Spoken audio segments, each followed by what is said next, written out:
ഞാൻ ആദ്യം പറയാം, പറഞ്ഞിട്ട് ഞാൻ സന്തോഷ് മാഷ് ഓക്കെ ആണോ?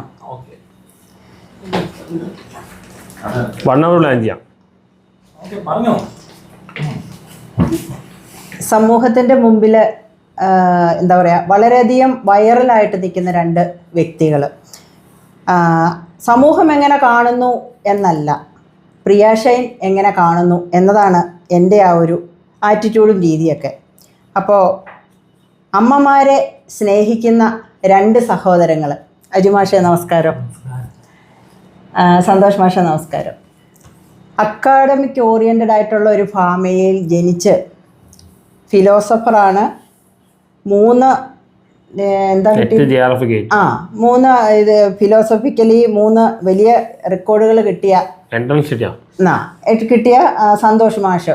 ആ സന്തോഷ് മാഷിൻ്റെ ആ ഒരു എഡ്യൂക്കേഷൻ, നിങ്ങളുടെ ആ അമ്മയുടെ ആ ഒരു എന്താ സൈക്കോളജി, സൈക്കോളജി MA സൈക്കോളജിയാണ്, പോസ്റ്റ് ഗ്രാജുവേറ്റ് അല്ലേ. അച്ഛന് എന്താ പറയുക എഞ്ചിനീയറാണ്, സഹോദരി ഡോക്ടറാണ്, ഒരു സഹോദരി സയൻറ്റിസ്റ്റാണ്, ഹസ്ബൻഡ് സയൻറ്റിസ്റ്റ്. അപ്പോൾ ഈ ഒരു എഡ്യൂക്കേഷൻ ആയിട്ടുള്ള ആ ഒരു നല്ലൊരു ഫാമിലിയിൽ നിന്നും വന്ന സന്തോഷ് മാഷിന് എങ്ങനെയായിരുന്നു ജീവിതത്തിലൊരു വഴിത്തിരിവുണ്ടായത്? വൈറലായെന്ന് ഞാൻ പറയുന്നില്ല, വൈറലായി എന്നതിനേക്കാൾ ഉപരി ഈ സന്തോഷ് വർക്കി എന്ന് പറയുന്ന സന്തോഷ് മാത്യു വർക്കി അല്ലേ, നിങ്ങൾ എങ്ങനെയാണ് ഒരു ആറാട്ടണ്ണൻ എന്ന് സമൂഹം വിളിക്കുന്ന ആ ഒരു തലത്തിലേക്ക് എത്താനുള്ള ഒരു കാരണം? ഞാൻ ഒരു സിനിമ കണ്ടിട്ട് പറഞ്ഞപ്പോൾ മീഡിയക്കാർ വൈറലാക്കിയതാണ്, ഞാൻ പ്ലാൻ ചെയ്ത് വൈറലല്ല. ഇപ്പോൾ ഭൂരിഭാഗം ആൾക്കാരും എന്നെ ഒരു കോമാളിയായിട്ട് കണക്കാക്കണം. ഈവൻ ബസൂക്കൻ സിനിമയിൽ അഭിനയിച്ചെങ്കിലും അതിലും ഒരു കോമാളിയായിട്ട് കാണിച്ചിരിക്കണം. ഇങ്ങനെ സമൂഹം കോമാളിയാക്കുമ്പോൾ ഞാൻ കോമാളിയാകുന്നില്ല എന്ന് സ്വയം ഒരു ഡിറ്റർമിനേഷൻ നേരെ ഇരുന്ന ആദ്യം നമ്മളൊരു ആള് ഇരിക്കുമ്പോൾ സന്തോഷ് മാഷ് സമൂഹത്തിന്റെ മുമ്പിൽ സ്ട്രെയിറ്റ് ആയിട്ട് അങ്ങനെ ഇരിക്കണം. അപ്പോൾ എന്താ പറയുക, നിങ്ങളിൽ ഞാൻ കണ്ട ഒരു ഗുണം, നിങ്ങളെ അമ്മയെ നന്നായിട്ട് നോക്കുന്നുണ്ട്. ഏതൊരു മക്കളുടെയും ഏറ്റവും നല്ലൊരു ഗുണം എന്താണെന്ന് വെച്ചാൽ അമ്മയെ സംരക്ഷിക്കുക എന്നുള്ളതാണ്. അമ്മയെക്കുറിച്ച് എന്താണ് അഭിപ്രായം? അല്ല, അമ്മയ്ക്ക് 74 വയസ്സായി. അമ്മയ്ക്ക് 74 വയസ്സായി. 74 വയസ്സുണ്ട് അമ്മയ്ക്ക്. 74. ഓക്കെ. മമ്മൂട്ടിയോട് പഠിച്ചാണ് മഹാരാഷ്ട്ര കോളേജിൽ. അപ്പോൾ പുള്ളിക്കാർക്ക് ഒരുപാട് ഹെൽത്ത് പ്രോമിസ് എല്ലാം ഉണ്ട്. സിസ്റ്റേഴ്സ് എല്ലാം മാറി നിൽക്കുകയാണ്, ഇപ്പം ഞാനാണ് എല്ലാം ചെയ്യുന്നത്. ഓക്കെ. അപ്പോൾ ഒരു ഫിലോസഫറായി എന്താ പറയുക, അതെന്തുകൊണ്ടാണ് ആ ഒരു എഡ്യൂക്കേഷൻ കണ്ടിന്യൂ ചെയ്തിട്ട് ഡോക്ടറേറ്റ് ചെയ്തുകൊണ്ടിരിക്കുകയാണ്? അപ്പോൾ PhD ഡോക്ടറേറ്റ് ചെയ്തുകൊണ്ടിരിക്കുന്ന ഒരാളാണ് സമൂഹത്തിന്റെ മുമ്പിൽ ഇങ്ങനെ ഇത്രയധികം ആൾക്കാർ പരിഹസിക്കപ്പെടുന്ന ഒരു കഥാപാത്രമാകാനായി നിന്നു. അതിന്റെ കാരണം പറഞ്ഞാൽ നോ പറയാൻ പറ്റാത്തതുകൊണ്ടാണ്, ആളുകളോട് നോ പറയാൻ പറ്റാത്തതുകൊണ്ട് മീഡിയയും പലരും ചേർന്ന് കോമാളിയായി. അല്ല, എന്തുകൊണ്ട് സന്തോഷ് മാഷെ യെസ് പറയേണ്ടടുത്ത് യെസ്സും നോ പറയേണ്ടടുത്ത് നോവും പറയാതിരിക്കുന്നത് എന്തുകൊണ്ടാണ്? അല്ല, മറ്റാളെ ഹേർട്ട് ചെയ്യേണ്ടാണ് വിചാരിച്ചാണ് നോ പറയാത്തത്. അപ്പൊ നമ്മൾ ഞാൻ ഹേർട്ട് ആവുക. അപ്പൊ അതിൽ നിന്ന് എങ്ങനെ നമുക്ക് മോചനം ഉണ്ടാകാം? ഇത്രയും നാളുള്ള ആ ഒരു പരിവേഷത്തിൽ നിന്ന് എങ്ങനെ?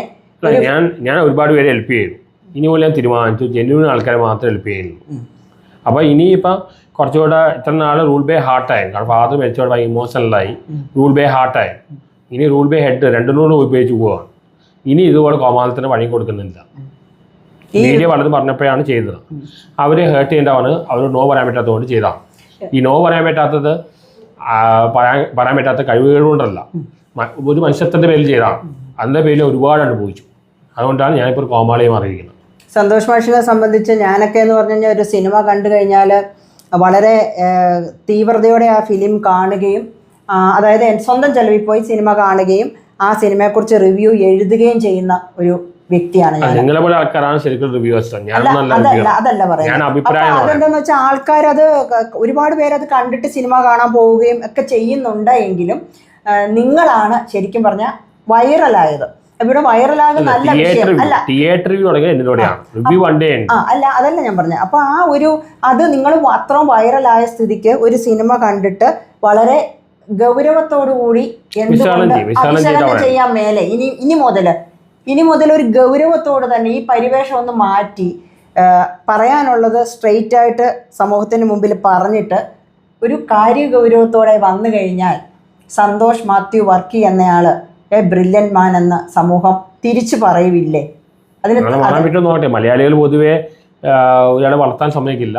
ചേഞ്ച് വന്നിട്ടുണ്ട്. ഇപ്പോൾ സന്തോഷ് പണ്ഡിറ്റ് പറഞ്ഞിട്ടൊരു കോമാളിയെ ഇപ്പോൾ അയാൾ കുറച്ച് വാല്യൂ ആയിട്ടുണ്ട്. അതേപോലെ മാറാണ് ഞാൻ ശ്രമിക്കുന്നത്. ഓക്കെ, അജുമാഷെ, അടുത്ത അജുമാഷിനോടാ. ഈ പറഞ്ഞ പോലെ അമ്മയെ ഭയങ്കരമായിട്ട് സ്നേഹിക്കുന്ന ഒരാൾ എന്ന നിലയിലാണ് നിങ്ങളെ ഞാൻ ആദ്യമായിട്ട് ഞാൻ പരിചയപ്പെട്ടത്. പോസിറ്റീവ് നെഗറ്റീവ് ആദ്യം ചോദിച്ചാൽ പറയോ? സമൂഹത്തിൽ നടക്കുന്ന ഒരുപാട് കാര്യങ്ങളെ എന്താ പറയാ നിശിതമായി വിമർശിക്കുന്ന ഒരു ചെറുപ്പക്കാരൻ.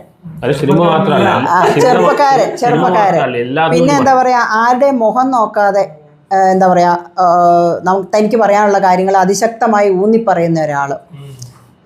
ഈ ഒരു ഇതിലേക്ക് അജുവിനെ കൊണ്ടെത്തിച്ചത് സമൂഹത്തിൽ നടക്കുന്ന എന്താ പറയാ ഈ ഒരുപാട് ഭയങ്കരമായിട്ടുള്ള കാര്യങ്ങളുണ്ട്. ആ കാര്യങ്ങളാണോ ഇങ്ങനെ എത്തിച്ചത്, അതെയോ എന്താണ് അതിന് പുറകില്?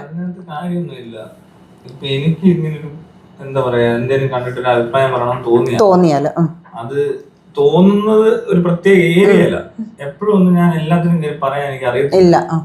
അപ്പൊ അറിയാവുന്ന കാര്യം ഒന്ന് പറയണമെന്ന് തോന്നിയാൽ അത് ഈ സോഷ്യൽ മീഡിയയിലല്ല, ഇതിനു മുമ്പ് ഞാൻ പറയുന്നു. അത് പലയിടത്തും പറഞ്ഞിട്ടുണ്ട്, നേരിട്ട് പ്രശ്നങ്ങളിൽ ഇടപെട്ടിട്ടുണ്ട്. അപ്പൊ എല്ലാം എനിക്കിത് ചെയ്യാൻ പറ്റുന്നുണ്ട്. ഇപ്പൊ നിങ്ങളൊരു കുഴപ്പമുണ്ടായി, അതിനകത്തുനിന്ന് ഇപ്പൊ ഒരു പരിഹാരം ഉണ്ടാക്കുമെങ്കിൽ പോലും ചിലപ്പോൾ ഞാൻ ഇടപെട്ടാൽ നടക്കും. അത് ഇവിടെ മാത്രമല്ല, എനിക്ക് ഇടപെടാൻ പറ്റുന്നതാണ് ഞാനത് കംപ്ലീറ്റ് തീർത്തിട്ടേ പോകത്തുള്ളൂ. മനസ്സിലായോ? അതായത് അജു എന്ന് പറയുന്ന ആള് സിമ്പതറ്റിക് അല്ല, എംപതറ്റിക് ആണെന്ന് ഞാൻ പല സമയങ്ങളിലും മനസ്സിലാക്കിയിട്ടുണ്ട്. കാരണം അദ്ദേഹം ഒരുപാട് വ്യക്തികളെ സഹായിച്ചിട്ടുണ്ട് എന്നുള്ളത് എനിക്ക് നന്നായിട്ട് അറിയാൻ പറ്റും.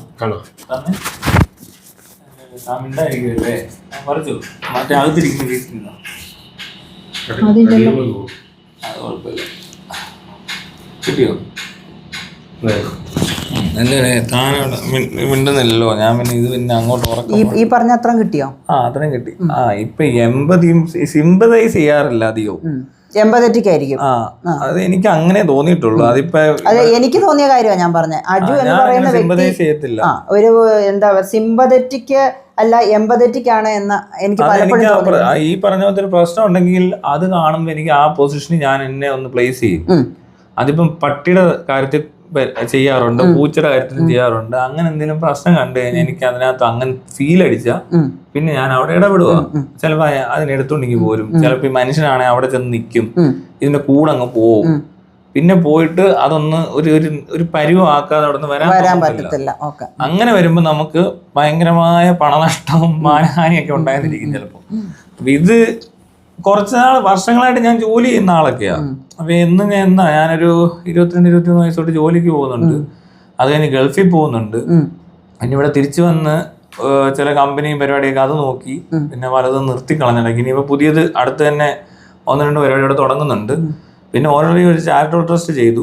ആ ട്രസ്റ്റിനകത്തൂടെ എനിക്ക് കുറച്ചുകൂടെ എളുപ്പമായി. കാരണം ഞാൻ ഒറ്റയ്ക്ക് കടന്ന് ചെയ്യുന്നതിനേക്കാളും നല്ലത് ഇതേപോലെ കുറെ പേരുടെ കൂടി ചെയ്ത് മൊത്തത്തിലുള്ള ഈ കേരളം മൊത്തം ഒന്ന് സഹകരിച്ചു കഴിഞ്ഞാൽ ഞാൻ വേണേ ഇവിടുത്തെ മൊത്തം പ്രശ്നം മാറ്റിത്തരാം. അങ്ങനത്തെ ഒരു സിസ്റ്റം ഡെവലപ്പ് ചെയ്തെടുത്തത്. അതൊരു ചങ്കൂറ്റ എല്ലാവരും സഹകരിച്ച അദ്ദേഹം ഇവിടുത്തെ മൊത്തം പ്രശ്നം മാറ്റിത്തരാം.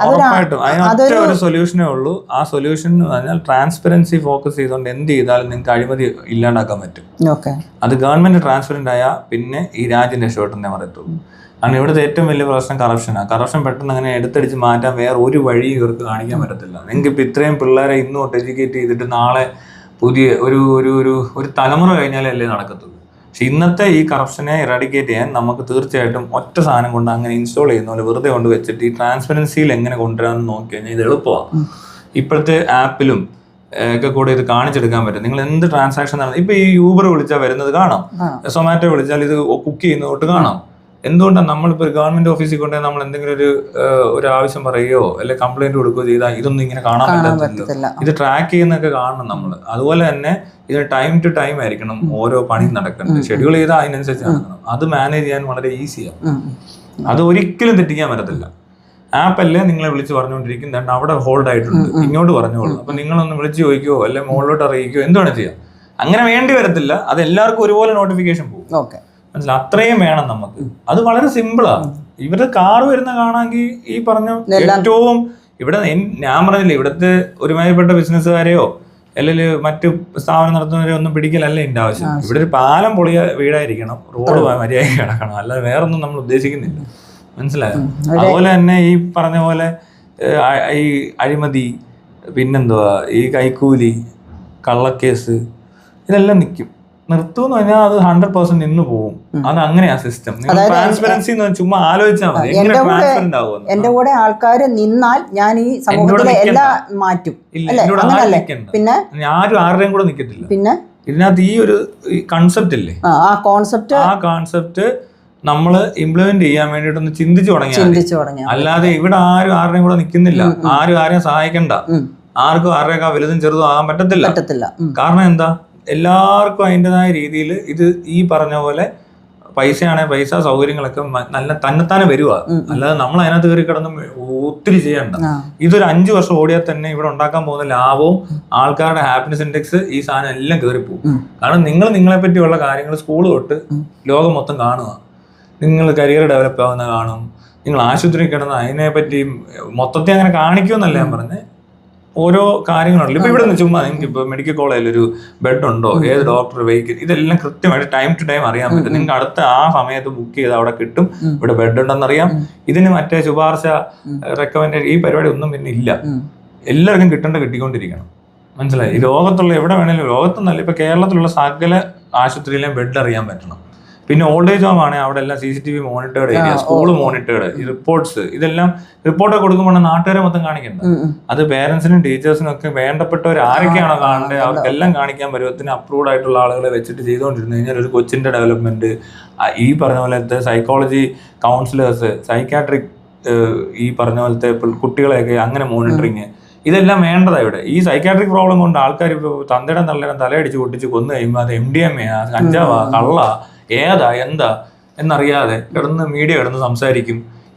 മീഡിയ പോലും ട്രാൻസ്പെറന്റ് ആവും. എല്ലാം ഒന്ന് ട്രാൻസ്പെറന്റ് ആയിട്ട് ആലോചിച്ചാൽ മതി. നിങ്ങൾക്ക് ഇവിടെ ഒന്നും മറയില്ല, ഒളിയില്ല, ഒന്നുമില്ല, വസ്ത്രം പോലും ഇല്ല.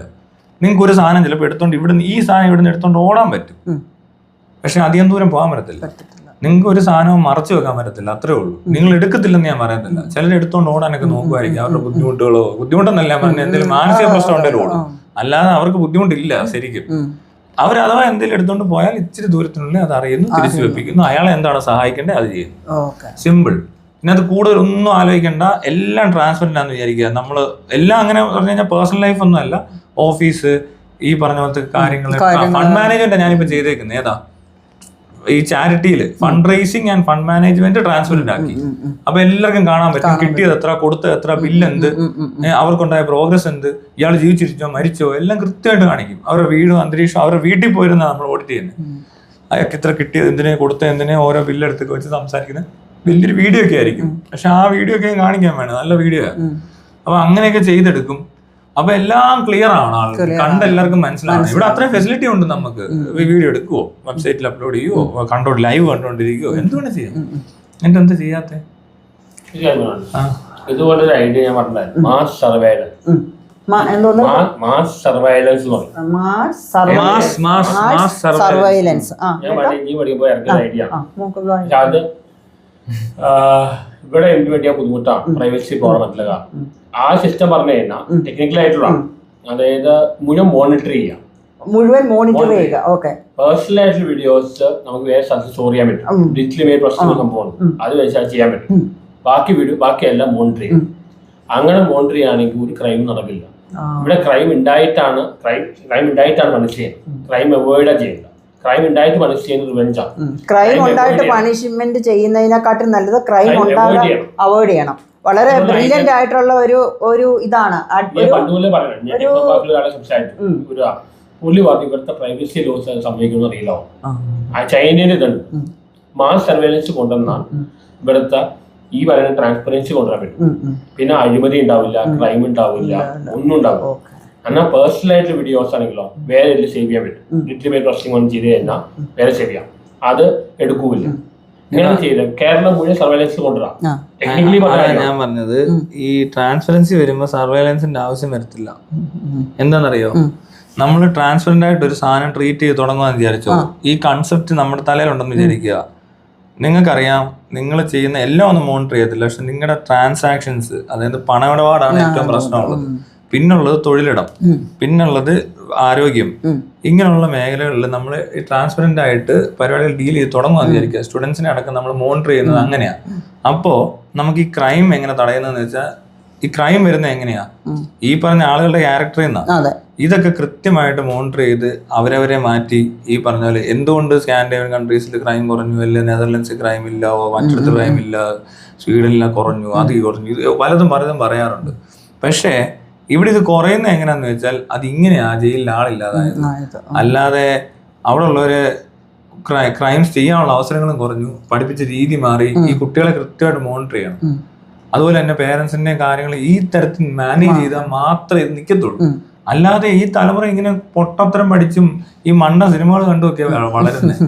അത് മാറ്റണം, മനസ്സിലായില്ല? അപ്പൊ നമ്മൾ എന്ത് ചെയ്യുന്ന വെച്ചാൽ കറപ്ഷനാണ് ഈസി ആയിട്ട് ഇപ്പൊ നമുക്ക് ഇറാഡിക്കേറ്റ് ചെയ്യാൻ പറ്റുന്നത്. ഇപ്പൊ താൻ പറഞ്ഞ പരിപാടിക്കകത്തൊരു പ്രശ്നം വരുന്നത് എന്നാണെന്നറിയോ, അതിന് ഭയങ്കര ഇൻവെസ്റ്റ്മെന്റ് വേണം, മനസ്സിലായോ? പിന്നെ മാസ് സർവൈലൻസ് എന്തോ പറയുന്നത് ചുമ്മാ ചില്ലറ കാര്യമൊന്നുമല്ല. ഇപ്പൊ ചൈന പോലത്തെ വലിയ രാജ്യത്തിലൊക്കെ ടെക്നോളജി ചില്ലറ ടെക്നോളജി അല്ലത്. നിങ്ങളെ ഫേസ് വരെ ഡിറ്റക്ട് ചെയ്യുന്ന ടൈപ്പ് സെറ്റപ്പിലോട്ടാണ് പോകുന്നത് പുള്ളി പറയുന്ന കാര്യം, മനസ്സിലായി? ഇപ്പൊ കൊറോണ വന്നപ്പോ ചൈന കാണിക്കുന്ന കണ്ടില്ല, ഒരാൾ വീട്ടിൽ നിന്ന് ഇറങ്ങുമ്പോൾ അയാളെ സ്കാൻ ചെയ്തിട്ടാ വിടുന്നത്, മനസ്സിലായി? അത് കഴിഞ്ഞ് തിരിച്ചു വന്ന അയാളുടെ CCTV-ലെല്ലാം ഇയാൾ കറങ്ങി നടക്കുന്ന സ്ഥലം വരെ കൃത്യമായിട്ട് കാണിക്കുന്നുണ്ട്. എവിടെയെങ്കിലും കൂടെ പാസ് ചെയ്ത് കൊറോണ ഉള്ള സ്ഥലത്തൂടെ പോയാൽ വേണം അയാൾക്ക് അലേർട്ട് കിട്ടി, ഇവിടെ കൂടെ പോകരുത്. അല്ലേ ഇറങ്ങി നടക്കുന്ന ആളുടെ ടൈമൊക്കെ അവര് നോക്കിക്കോളും. അങ്ങനെ ഒരു സംഭവം ഇവിടെ ഉണ്ടാക്കിയെടുക്കാൻ ഒന്നാമത് 140 കോടി ജനത്തിന്റെ ഡാറ്റ എടുക്കാന്ന് പറഞ്ഞാൽ തന്നെ വലിയ കേരളം അല്ല, കേരളം ആണേലും ഓക്കെ. ഈ പറഞ്ഞ ചൈന പോലത്തെ രാജ്യം അത്ര ഇൻവെസ്റ്റ്മെന്റ് ചെറിയ ഞാൻ സ്വന്തമായി ഉണ്ടാക്കിയ ഐഡിയ ആണ്. പിന്നെ പിന്നീട് അറിഞ്ഞ ചൈനയിലുണ്ടോ, ഞാൻ ചൈനയിൽ കോപ്പറേറ്റ് ഐഡിയ അല്ല. പക്ഷെ ഇത് എത്രയോ കോടി രൂപ ഖജനാവിന് പോകുന്നു, എത്ര രൂപ ഈ പൊളിറ്റീഷ്യന്മാർക്ക് കൈക്കൂലി എടുക്കും.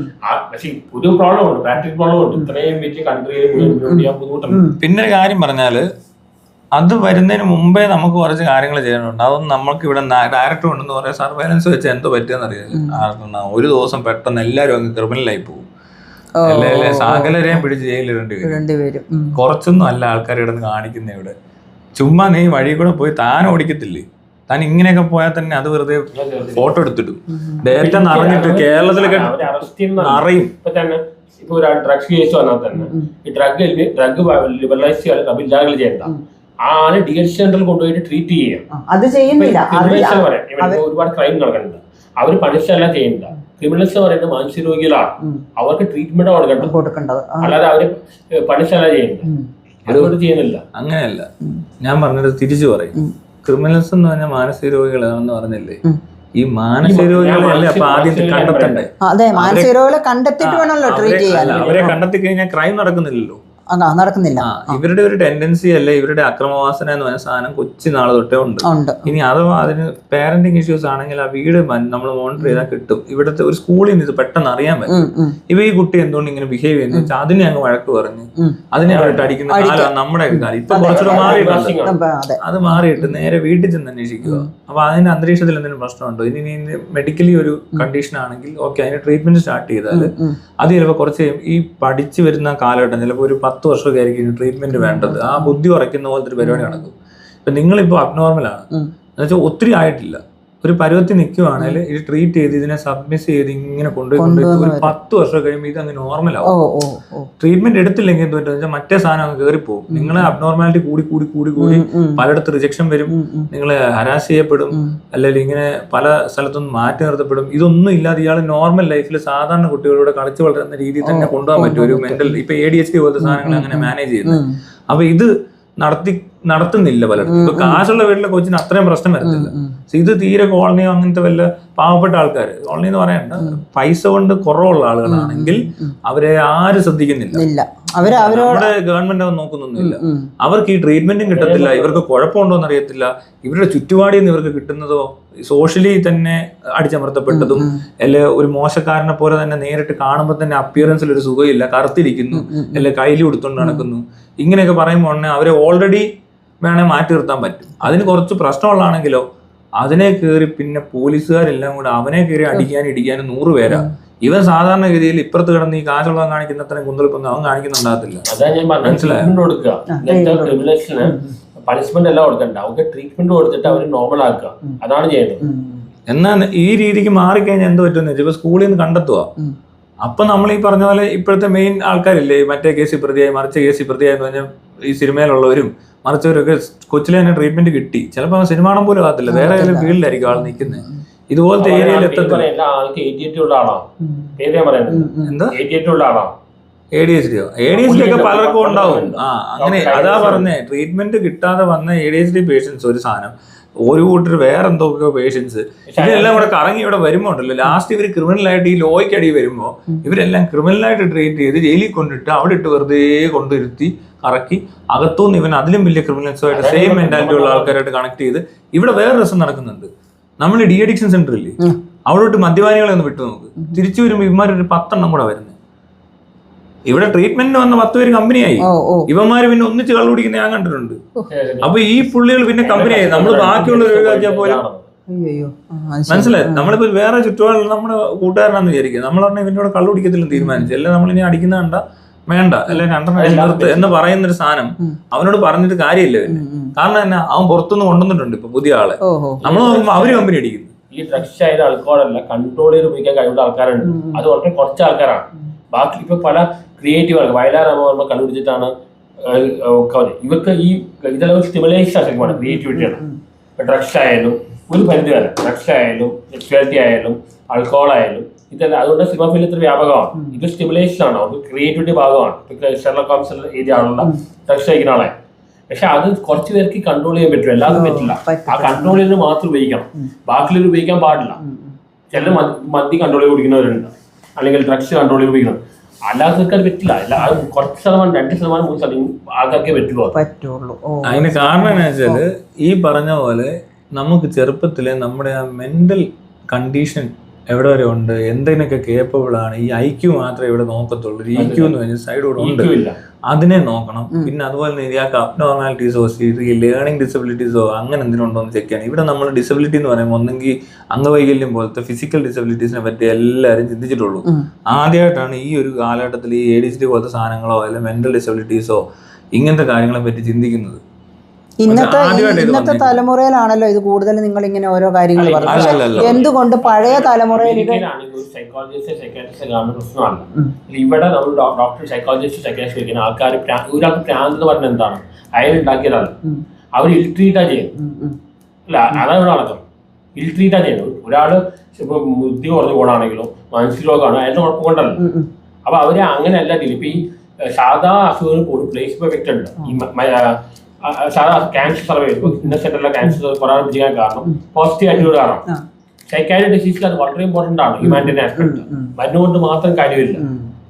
ഹ്യൂമാനിറ്റി റെസ്പെക്ട് പറയുന്നുണ്ട് അല്ല, ഞാൻ പറയട്ടെ, ഒരാളെ നമ്മളിപ്പോ ഈ പറയുന്ന പോലെ എന്തിനെങ്കിലും ഒരു കൗൺസിലിങ്ങിന് കൊണ്ടുപോയാൽ പോലും പറയും, എന്താ പറയാ, മാനസിക രോഗത്തിന് ട്രീറ്റ് ചെയ്യുക എന്ന് പറയും. ഇവിടെ കേരളത്തിൽ വിദ്യാഭ്യാസം ഉണ്ടായിട്ട് ഇവിടുത്തെ മാനസിക രോഗികളെ എങ്ങനെ ഡീൽ ചെയ്യുന്നത്?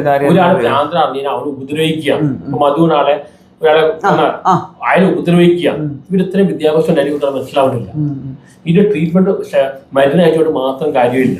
ഇതെന്ന് ഒരു ഹ്യൂമാനിറ്റി ആസ്പെക്ടോടെ വേണം. അങ്ങനെയല്ല, സാധാ ഡിസീസ് കൂടെ അത് വേണം. അപ്പോഴാണ് സൈക്കാട്രിക് ഡിസീസിൽ വളരെ ഇമ്പോർട്ടന്റ് ആണ്. മഞ്ഞയുടെ കാര്യം പറയാം. പല മരുന്ന് സൈഡ് എഫക്റ്റ് ആണ്. ഇവിടെ ഫാർമസ്യൂട്ടിക്കൽ കമ്പനിക്കാർ പറഞ്ഞാൽ ഭയങ്കര കള്ളന്മാരാണ്. ഒരു അസുഖവും ക്യൂർ ആവില്ല, കൺട്രോൾ ചെയ്യും. ക്യൂർ ആയിക്കഴിഞ്ഞാൽ എന്താ, പിന്നെ ആരും വാങ്ങിക്കില്ല. ഫാർമസ്യൂട്ടിക്കൽ കമ്പനിക്കാര് ഒരുപാട് കള്ളത്തരം കാണിക്കുന്നുണ്ട്. അവർ പല അസുഖം ഉണ്ടാക്കിയും അവര് അഡിക്ഷൻ ഉണ്ടാക്കും. സൈഡ് എഫക്ട് ഭയങ്കര. ഇംഗ്ലീഷ് മെഡിസിൻ 5% മരുന്ന് കൺസേൺ ഓർഡറിലെത്തും. ബാക്കി അത് വേറെ സ്ഥലത്ത് പോയിട്ട് സൈഡ് എഫക്ട് ഉണ്ടാക്കാം. ഇപ്പൊ അതിന്റെ റിസർച്ച് നടക്കുന്നുണ്ട് അമൃതയിൽ. ഡ്രഗ് ടാർഗറ്റഡ് അല്ല, അതായത് ഒരു സ്ഥലത്ത് എത്തനെ ഇത് കൂടുതലാക്കാൻ 90% അവിടെ വരെ എത്താൻ നോക്കുകയാണ്. ഇതിപ്പോ 5% വന്നിട്ട് ബാക്കിയെല്ലാം മറ്റേ ഓർഗൻസിൽ പോയിട്ട് അഫക്റ്റ് ആവുകയാണ്. ഇതാണ് ഇംഗ്ലീഷ് മെഡിസിന്റെ ഗുണം. പറഞ്ഞ ഒരു ആക്സിഡന്റ് പോകുന്നു, അല്ലെങ്കിൽ സർജറി വേണം, അങ്ങനത്തെ കാര്യങ്ങൾ ഉപയോഗിക്കാം. പക്ഷെ വേറെ പല കാര്യങ്ങൾക്ക് പഴയ മെഡിസിൻ കുറച്ച് നല്ലതാണ്. ഇപ്പോഴത്തെ ആയുർവേദമല്ല, പഴയ ആയുർവേദം കുറച്ച് നല്ലതാണ്. പക്ഷെ ഇമീഡിയറ്റ്ലി സർജറി ചെയ്യണം, അല്ലെങ്കിൽ ആക്സിഡന്റ് പറ്റി അങ്ങനെ ചെയ്യണമെങ്കിൽ ഇംഗ്ലീഷ് മെഡിസിൻ വേണം. അല്ലാതെ ഇംഗ്ലീഷ് മെഡിസിൻ ഉപയോഗിച്ച് ചെയ്യുന്നത് സൈഡ് എഫക്ട്സ് ഭയങ്കരമാണ്. ഇവിടെ 85 years 90 years ആൾക്കാർ ജീവിക്കുന്നത് എന്തൊക്കെ എന്തെല്ലാം ആന്റിമാരെ എന്ത് കഷ്ടപ്പെട്ടാ ജീവിക്കുന്നത്. 100 അസുഖങ്ങളാണ്. എന്തിനാണ് ജീവിക്കുന്നത്? എന്നാ പിന്നെ സന്തോഷം ഭയങ്കരമാണ്. ഒരു ഓൾട്ടർനേറ്റീവ് പറഞ്ഞേ, സൊല്യൂഷൻ ഞാൻ പറയാം. ഇതിന് ആദ്യം പിടിക്കാൻ കോർപ്പറേറ്റ് ആണ് എല്ലാം കൺട്രോൾ ചെയ്യുന്നത്. ഇയാളെ സെലിബ്രിറ്റീസ് ഒന്നും അല്ല. ഈ കോർപ്പറേറ്റ് ആണ് ഏറ്റവും കള്ളത്. ഇവർക്ക് എത്തിക്സ് ഇല്ല. ഇപ്പൊ എന്ത് കൊണ്ടുവന്നാലും ടെക്നോളജി എന്ത് കൊണ്ടുവന്നാലും എത്തിക്സ് വേണം. ഞാൻ ഫിലോസഫർ പറയാം, എത്തിക്സ് ഫിലോസഫിയിൽ വരുന്നതാണ്. ഈ എത്തിക്സ് ഇല്ലാതെ എന്ത് വന്നിട്ടും കാര്യമില്ല. ഞാൻ പറയാറുണ്ട്, എത്ര ബുദ്ധി ഉണ്ടായാലും നല്ല മനസ്സില്ലെങ്കിൽ അതിന്റെ ഇൻട്രസ്റ്റ് ആണ് സത്യം. അപ്പൊ എത്തിക്സ് ആദ്യം ഉണ്ടാകണം. അത് ഈ ഫിലോസഫിയിൽ മാത്രമല്ല, ഫാമിലിയിൽ അത് പറ്റില്ല. മിക്ക ചില ഫാമിലീസ് ഡിസ്റ്റർബ്ഡ് ആയിരുന്നു. എഡ്യൂക്കേഷൻ മാറ്റി, വിദ്യാഭ്യാസ രീതി മാറ്റിക്കഴിഞ്ഞാൽ എല്ലാവർക്കും നല്ല ഫാമിലി കിട്ടണമെന്നില്ല. എഡ്യൂക്കേഷൻ വിദ്യാഭ്യാസ രീതി മാറ്റിയാൽ തന്നെ പ്രശ്നങ്ങൾ മുഴുവൻ സോൾവ് ചെയ്യും. ഇവിടെ വിദ്യാഭ്യാസം പറഞ്ഞാൽ കുറച്ച് മാർക്ക് വാങ്ങിയതാണ്. നല്ല ഇപ്പൊ പല പഠിപ്പിച്ചിട്ടുണ്ട്, നല്ല മാർക്ക് ഉണ്ടാവും, പക്ഷെ മാനസികാവസ്ഥ ഉണ്ടാവില്ല, ജീവിതാനുഭവം ഉണ്ടാവില്ല. അപ്പൊ നമ്മുടെ വിദ്യാഭ്യാസ രീതി മാറ്റിയാൽ തന്നെ നല്ലൊരു ശതമാനം പ്രോബ്ലം സോൾവ് ചെയ്യാം. വേറൊരു കാര്യം ഉണ്ട് അജുമാഷ, ഇപ്പൊ അതിൻ്റെ അകത്ത് ഒരു നല്ലൊരു കണ്ടന്റേ, ഇന്നത്തെ വിദ്യാഭ്യാസ രീതി മാറ്റിയാൽ കുറേയധികം പ്രശ്നങ്ങളെ മാറ്റാം. അതിനോട് അജുമാഷ് എന്ത് പറയുന്നുണ്ട്? കാരണം എന്താണെന്നറിയാമോ? അല്ല, പറഞ്ഞു തരാം. ഈ IT മേഖലയിലൊക്കെ വർക്ക് ചെയ്യുന്ന ഒരുപാട് കുട്ടികൾ പറയുന്നുണ്ട്, അവരുടെ അമ്മമാര് പറയുന്നുണ്ട്, അവർക്ക് സൈക്കോളജിക്കലി പ്രശ്നങ്ങളുണ്ട്, മാനസികമായിട്ടുള്ള പ്രശ്നങ്ങളുണ്ട്. അജുമാഷ് ഈ പറഞ്ഞതിനോട് യോജിക്കുന്നുണ്ട്? അതായത് ഇന്നത്തെ വിദ്യാഭ്യാസ രീതി മാറ്റിയാൽ കുറെയൊക്കെ ഇവിടെ വലിയ യൂണിവേഴ്സിറ്റീസ് ഉണ്ട്, IIT, IIM. ഇവിടെ എന്താ നടക്കുന്നത്? വിദ്യാഭ്യാസം കച്ചവടമാക്കി മാറ്റുകയാണ്. ഇന്നത്തെ പിള്ളേർ പഠിത്തം എൻജോയ് ചെയ്യുന്നതും ഇല്ല. കാരണം ഇവിടുത്തെ അമേരിക്കയിൽ എല്ലായിടത്തും ഇങ്ങനെയാണ്. ഇവിടുത്തെ വിദ്യാഭ്യാസ രീതി മാർക്ക് മാത്രമേ നോക്കൂ. അങ്ങനല്ലത്. ഇപ്പൊ നമ്മൾ വിദ്യാഭ്യാസ രീതികൾ എന്ന് പറഞ്ഞാൽ കുറെ ടൈപ്പ് ഉണ്ട്. അത് നമ്മളിപ്പോ ഏറ്റവും ലേറ്റസ്റ്റ് ഇല്ലില്ല, അത് കുഴപ്പമില്ല, അത് ഞാൻ അങ്ങനെ പറയത്തുള്ളൂ. അപ്പൊ എന്നാന്ന് വെച്ചാല് നമ്മൾ ഈ പറയുന്ന പോലെ ഏത് സിസ്റ്റം അഡോപ്റ്റ് ചെയ്യുന്ന പോലെ ഇരിക്കും. ഇപ്പൊ കൊറിയയിൽ ഒരു സിസ്റ്റം ഉണ്ട്, അമേരിക്കയിൽ ഒരു സിസ്റ്റം ഉണ്ട്. പിന്നെ ഏറ്റവും നല്ലത് അമേരിക്കനാന്ന് തോന്നുന്നു. കൊറിയനും നല്ലതാണ്. നളന്ദ യൂണിവേഴ്സിറ്റി അതൊക്കെ കഴിഞ്ഞു പോയി. അതുപോലെ യൂണിവേഴ്സിറ്റി വേണ്ടത്. ഇത് കച്ചവടമാക്കുകയാണ്. ഇത് അങ്ങനെ പറ്റത്തില്ല. ഡോക്ടറാണ്, സർവീസ് അല്ല, കാസ്റ്റ് ഒക്കെ വേണ്ടി മാത്രമാണ്. ഇപ്പൊ എന്റെ ഒരു പ്രശ്നം, എനിക്കറിയാവുന്ന ഒരാള്, ആരെ പറയുന്നില്ല, ആ ആള് ഡോക്ടറാണ്. പക്ഷെ പ്ലെയിനിൽ കയറി കഴിഞ്ഞാൽ ഡോക്ടറിന് എഴുതില്ല. കാരണം ഡോക്ടറിനെ എഴുതി കഴിഞ്ഞാൽ പ്ലെയിനിൽ കയറി കഴിഞ്ഞാൽ ഡോക്ടറിനെ എഴുതില്ല ആ ലഗേജിൽ. കാരണം ഡോക്ടറിനെ എഴുതി കഴിഞ്ഞാൽ അവർക്ക് ആവശ്യം വന്ന് അവരെ വിളിക്കും, അവർക്ക് ട്രിപ്പ് എൻജോയ് ചെയ്യണം. അവരെവിടുത്തെ ഡോക്ടറാണ്. ഇതൊക്കെയാണ് ഇപ്പോഴത്തെ അവരുടെ എന്റെ സിസ്റ്ററായ പറഞ്ഞത്, മൂത്ത സിസ്റ്ററിന്റെ പുള്ളിക്കാരത്തിന്റെ മോള് പറയുന്ന ഡോക്ടർ ആയിക്കാൻ കാശ് ഉണ്ടാക്കാം. കാശ് മാത്രമാണ്, സർവീസുകൾ വേണ്ടേ. എന്തുകൊണ്ട് പണ്ട് ഇന്ത്യൻ നമ്മുടെ അടുത്ത ഡോക്ടേഴ്സ് വരെയൊക്കെ സംസാരിക്കണം പറയും. കാരണം സൈക്കോളജി എടുത്തിട്ടുണ്ട്. അവിടെ ഒരു ബിസിനസ്സാണ്, വെറുതെ കാശ് കൊടുക്കുന്നു, മരുന്ന് വാങ്ങിക്കുന്നു. ഇവിടെ ഈ ചരക്ക് പഴയ മെഡിക്കൽ പറയാൻ ചരക്ക സമിത പറയാൻ അവർ പറയണ്ട, ആദ്യം ഡോക്ടർ നല്ല മനസ്സിലാവും, അയാൾ മര്യാദയ്ക്ക് പെരുമാറും, അപ്പൊ തന്നെ പകുതി അസുഖം മാറും. മരുന്ന് കൊടുത്തത് മാത്രം കാര്യമില്ല. സാധാ ഡിസീസിൽ അങ്ങനെയാണെങ്കിൽ സൈക്കാട്രിക് ഡിസീസിൽ വളരെ ഇമ്പോർട്ടന്റ് ഫാക്ടറാണ്. എന്തുകൊണ്ട് ഒരാൾ സൈക്കാട്രിക് ആവുന്നു, എന്തുകൊണ്ട് ഒരാൾ സൈക്കാട്രിക്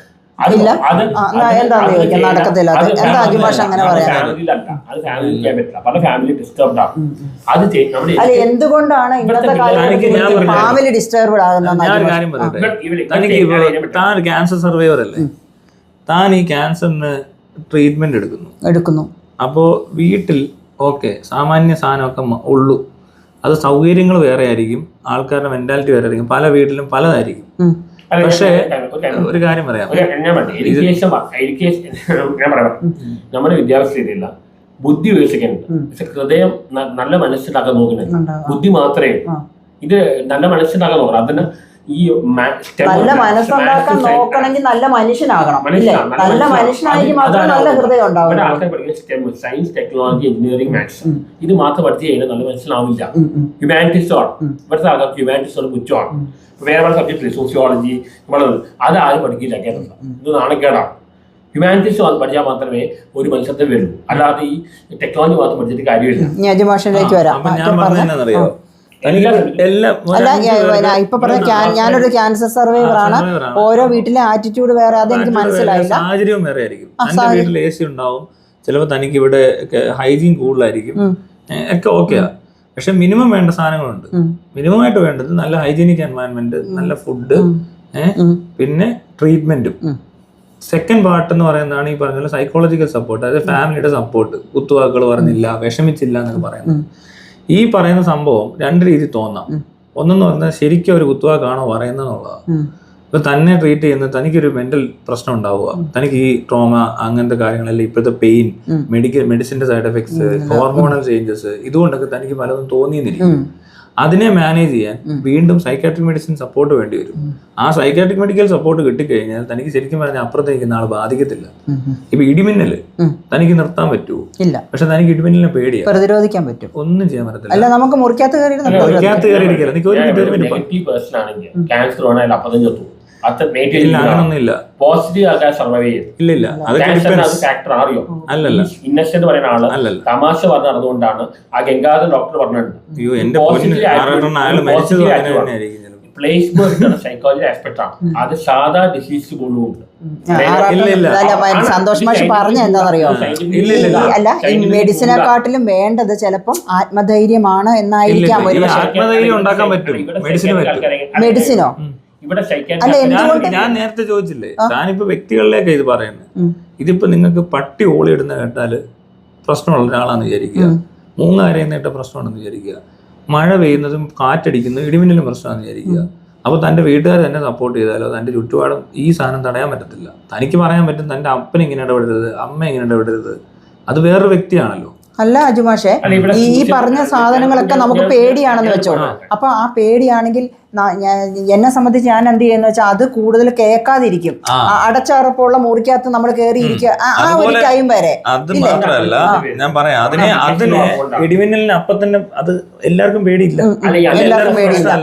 ഇപ്പൊ തനിക്ക് എന്താ കാര്യം? എഡ്യൂക്കേഷൻ കിട്ടാത്തതുകൊണ്ടാണ് അന്ധവിശ്വാസം. ഇങ്ങനത്തെ അന്ധവിശ്വാസം ഇങ്ങനത്തെ വരാൻ കാരണം പ്രോപ്പർ എഡ്യൂക്കേഷൻ ഇല്ലാത്തതുകൊണ്ടാണ്. ഇവിടുത്തെ എഡ്യൂക്കേഷൻ രീതി ശരിയല്ല. പുള്ളിക്കാരൻ പറയുന്ന ഒരു പോയിന്റിനകത്ത് ഒരു ചെറിയ കാര്യമുണ്ട്. കാരണം ഇന്നത്തെ വിദ്യാഭ്യാസ രീതി ശരിയല്ല. അതായത് പിള്ളേരെ വെറുതെ എന്താ പറയാ, ഇപ്പൊ ഞാൻ പറയട്ടെ അജുമാഷെ, മക്കളെ മാതാപിതാക്കൾ വിദ്യാഭ്യാസം കൊടുക്കുന്നത് തന്നെ ലണ്ടനിലോ ബ്രിട്ടനിലോ അമേരിക്കയിലോ ഒക്കെ വിടാൻ വേണ്ടിയാണ്. ഇല്ലേ, നമ്മുടെ നാട്ടിൽ നിർത്താൻ അവർ പറയുന്നില്ല. എനിക്ക് ഡോക്ടറാണ് പറയുന്നത്, പക്ഷെ ആൾക്ക് നല്ല ഡോക്ടറാണ് പറയില്ല. എന്തിനാ ഡോക്ടറാണ്? മണിക്ക് വേണ്ടിട്ട് അവർ അത്രയും കൊടുത്താണ് അവര് ആക്കിയത്. അപ്പൊ അത് തിരിച്ചു കിട്ടണം, അല്ലാതെ പേഷ്യന്റിന്റെ ജീവനല്ല വില. 25 ലക്ഷം ചെലവാക്കണം. എന്നിട്ട് ഇവന്മാർ എന്താ ചെയ്യുന്നത്? വെറുതെ വട്ടുപിടിച്ച് നടക്കുകയാണ്, ഒന്നും ചെയ്യുന്നില്ല. ഇത് ഇവിടുത്തെ വിദ്യാഭ്യാസ രീതി മാറ്റിയാൽ തന്നെ നല്ലൊരു കാര്യം. അത് ഇവിടുത്തെ ഈ ബുദ്ധി മാത്രം മനസ്സ്, അതാണ് ഹ്യൂമാനിറ്റീസ് ആണ്. ഇവിടുത്തെ ആൾക്കാർ സ്റ്റെമ്മിന് പറയും ഈ എഞ്ചിനീയറിംഗ് ഇതുകൊണ്ട് മാത്രം കാര്യമില്ല. എനിക്കൊരു ആളെ അറിയാം, എൻ്റെ ഒരു ആൻറ്റിയാണ്, M.Tech വരെ പഠിച്ചിട്ടുണ്ട്. പക്ഷെ മാനസിക രോഗത്തിൽ ഒന്നും അറിയില്ല. ഭയങ്കര മാർക്കെല്ലാം. ഈ മാർക്ക് നോക്കിയിട്ട് എന്ത് കാര്യം? ഇവിടെ ശാന്തിനികേതൻ ഇൻസ്റ്റിറ്റ്യൂട്ട് ഉണ്ട്, മറ്റേ രബീന്ദ്രനാഥ്. ഇവൻ ആൽബർട്ട് ഐൻസ്റ്റീൻ പറഞ്ഞിട്ട് ഈ മാർക്കല്ല വേണ്ടത്, ഈ സിസ്റ്റം അല്ല നോക്കേണ്ടത്. ഇത് ഇത്രയും കുറെ 99.9% മാർക്കുകളുണ്ട്, പക്ഷെ ഒന്നിനും മാനസിക വളർച്ചയില്ല. ഇങ്ങനെ മാർക്ക് വെച്ചിട്ട് എന്ത് കാര്യം? അവർക്ക് ഒരു ഡോക്ടറാണ് പഠിക്കാൻ വേണ്ടി. ഇപ്പൊ എന്റെ സിസ്റ്ററിനെ വളരെ പഠിക്കാൻ എൻട്രൻസ് റാങ്കല്ല, പക്ഷെ മാനസിക വളർച്ചയില്ല, നല്ല മനസ്സും ഇല്ല. ഇങ്ങനെ ഡോക്ടറായിട്ട് എന്ത് കാര്യം? ഒരു ഡോക്ടറായി കഴിഞ്ഞാൽ മനുഷ്യത്വ സംഭവമാണ്. ഇവിടെ സൈക്കാട്രിസ്റ്റ് എങ്ങനെ ഡീൽ ചെയ്യുന്നത്? മിക്കവരും സൂയിസൈഡ് കാരണം എന്താ? കാരണം അവരുടെ വിഷമം കേൾക്കാൻ പോലും ആളില്ല. അതുകൊണ്ടാണ് മിക്കവരും സൂയിസൈഡ് ചെയ്യുന്നത് ചില കേസിലാണ്. ഈ മനുഷ്യത്വപരമായി അതല്ല എഡ്യൂക്കേഷനിൽ കൊണ്ടുവരാൻ പറ്റും. നമ്മുടെ വിദ്യാഭ്യാസ രീതി, നമ്മുടെ ഫാമിലി പറ്റില്ല. ചിലരുടെ ഫാമിലി നല്ലതായിരിക്കും, ചിലരുടെ ഫാമിലി മോശമായിരിക്കും. ഫാമിലി നമുക്ക് ശരിയാക്കാൻ പറ്റില്ല. എഡ്യൂക്കേഷൻ സിസ്റ്റം മാറ്റുക, വിദ്യാഭ്യാസ രീതി മാറ്റിയാൽ തന്നെ ഈ പ്രോബ്ലംസ് എല്ലാം സോൾവ് ആവും. പക്ഷേ ഇപ്പോൾ ഫിലോസഫി സബ്ജക്ട് പലർക്കും അറിയ കൂടുതലില്ല. അത് എന്ത് നെഗ്ലക്ട് ചെയ്തിരിക്കണം കേരളത്തിലാണ്. എന്നാൽ ഡൽഹി, ഹൈദരാബാദ്, യൂറോപ്പിലെ ഡിമാൻഡ് ഫിലോസഫി സബ്ജക്ട് പറയുന്നത് എല്ലാ സബ്ജക്റ്റും അതിൽ വരും. സയൻസ് കൂടെ അത് ഭാഗമാണ്. ലൈഫിൽ എല്ലാ ആപ്ലിക്കേഷൻ എല്ലാ ഇടത്തും. പക്ഷെ ഇതാണ് ഏറ്റവും അധികം നെഗ്ലക്ട് ചെയ്തിരിക്കുന്നത്. കാരണം എന്താ? ഫിലോസഫി ആണ് സെർച്ച് ഫോർ ട്രൂത്ത് ആണ്. കള്ളന്മാർക്ക് അത് ഇഷ്ടമില്ല, അവരെ അടച്ചു വെച്ചിരിക്കുകയാണ്. Search for truth. അത് കേരളത്തിൽ ഒതുക്കിയിരിക്കുകയാണ്. കേരളത്തിൽ ഇത്രയും വിദ്യാഭ്യാസത്തിലായിട്ട് ഫിലോസഫിക്ക് തോന്നുന്നത്. എന്റെ ഗൈഡ് പറഞ്ഞ യൂണിവേഴ്സിറ്റിയിലെ വൈസ് ചാൻസലർ ബാബു സാറാണ്. പുള്ളി കുറച്ച് വായിക്കുകയും വിവരമുള്ള ആളാണ്, വൈസ് ചാൻസലറാണ്. അയാൾ അങ്ങനെ ചിന്തിക്കുന്നവർക്ക് അത് മനസ്സിലാവും, സാധനങ്ങൾക്ക് മനസ്സിലാവില്ല. ഇത് എല്ലായിടത്തും ആവശ്യമുണ്ട്. ഇന്റലക്ച്വൽ മാത്രമല്ല, ചില കാര്യം ഇന്റലക്ച്വലാണ്, മെറ്റാഫിസിക്സ് പറയുന്നത് ഇന്റലക്ച്വലാണ്. കാരണം എത്തിക്സ് ഇതെല്ലാം മനുഷ്യന്റെ ലൈഫിൽ അപ്ലൈ ചെയ്യുന്നതാണ്. ലൈഫിലെ എല്ലാ ആസ്പെക്റ്റും ഫിലോസഫി ഉണ്ട്, എല്ലാ സബ്ജക്റ്റും ഫിലോസഫി. പക്ഷേ ഇതിനെയാണ് ഏറ്റവും അവഗണിച്ചിരിക്കുന്നത്. ഇത് ഡൽഹിയിലെ ആൾക്കാരാണ്, അവർ എഞ്ചിനീയറിംഗ് മെഡിസിൻ എല്ലാം പോകും, അവർ ഹ്യൂമാനിറ്റീസ് എല്ലാത്തിനും പോകണം. ഞാൻ എഞ്ചിനീയറും ആണ്, ഇതെല്ലാം പഠിച്ച ആളാണ്.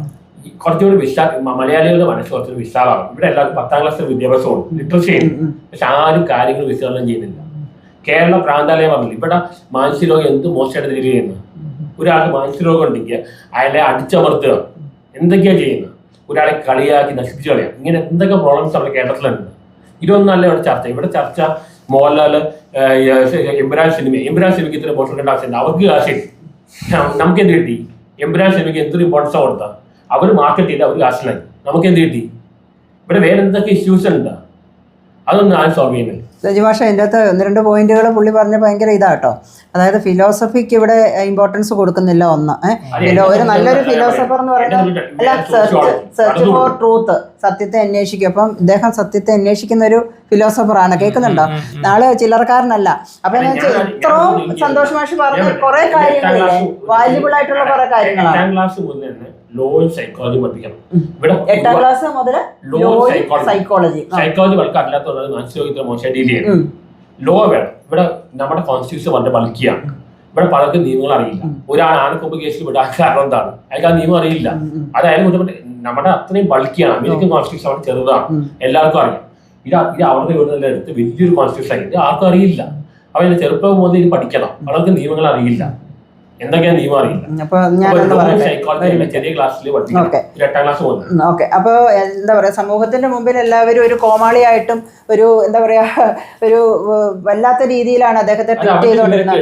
അപ്പോ സന്തോഷ് വർക്കി മാഷ്, അതായത് സന്തോഷ് മാത്യു വർക്കി മാഷ് പറഞ്ഞ ഒരു 3 കാര്യങ്ങളുണ്ട്. ഒന്നാമത്, ഇവിടുത്തെ വിദ്യാഭ്യാസ രീതി ശരിയല്ല. 2, ഇവിടെ ഫിലോസഫിക്ക് ഇമ്പോർട്ടൻസ് കൊടുക്കുന്നില്ല.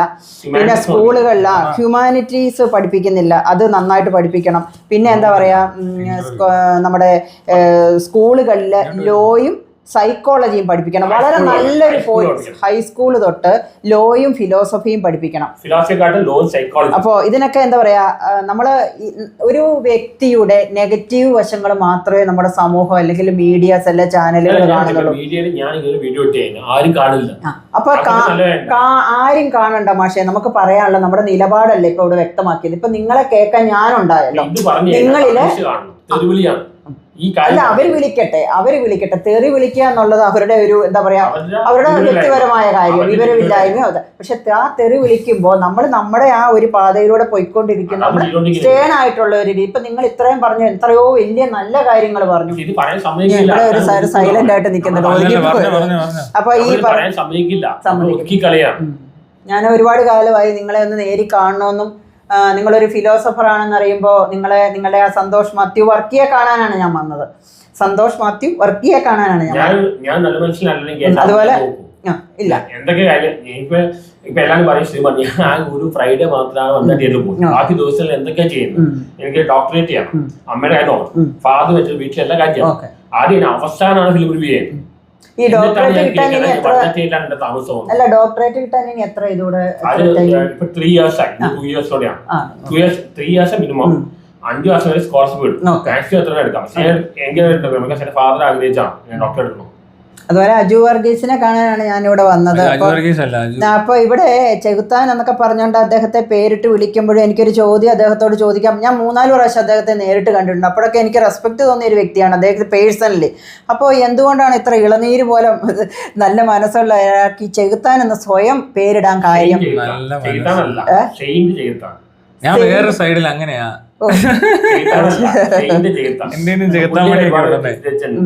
പുള്ളിയുടെ ഒരു ആവശ്യം വന്ന ആൾക്കാരെ ഹെൽപ്പ് ചെയ്യുന്ന എല്ലാവരും ഈ മോളെ ഫാൻസ് ഇവരെല്ലാം ഇവരുടെ വിചാരം ഇയാൾ ശരിക്കും ചെയ്താണോ വിചാരിക്കും. അത് ഇയാളുടെ അപ്പിയറൻസ് അതുപോലെ, ഇയാൾ അങ്ങനെ അല്ല. അപ്പിയറൻസ് ഒരിക്കലും ചെകുത്താന്റെ പോലെയല്ല. അദ്ദേഹത്തിന് ഇവിടെ ഇത്ര നല്ല ഗ്രേസ് ഉള്ള ഒരു ഫേസോ എവിടെയാ ചെകുത്താന്റെ? എനിക്ക് തോന്നില്ലേ. ഞാൻ 3-4 തവണ അദ്ദേഹത്തെ കണ്ടിട്ടുണ്ട്. ചേച്ചി എന്നും പറഞ്ഞ് ഓടി വന്ന് സംസാരിക്കും. പക്ഷെ ഒരിക്കലും കുറച്ച് നേരം സ്പെൻഡ് ചെയ്യാൻ പാടില്ല. നിങ്ങളും നല്ല മനുഷ്യനാടോ. വേറൊരു രീതി. അത് ശരി. ഇയാൾക്ക് ഭയങ്കര കഷ്ടമാണ്. ഇയാൾക്ക് ഭയങ്കര ഡോണ്ട് കെയർ അപ്രോച്ചാണ്. ഇയാളെ ആർക്കെതിരാണ് എപ്പോഴും ചാനൽ റിപ്പോർട്ട് ചോദിക്കാം. ഞാനൊരു ചോദ്യം ചോദിക്കട്ടെ, വേദനിക്കില്ലെങ്കിൽ ചോദിച്ചോട്ടെ.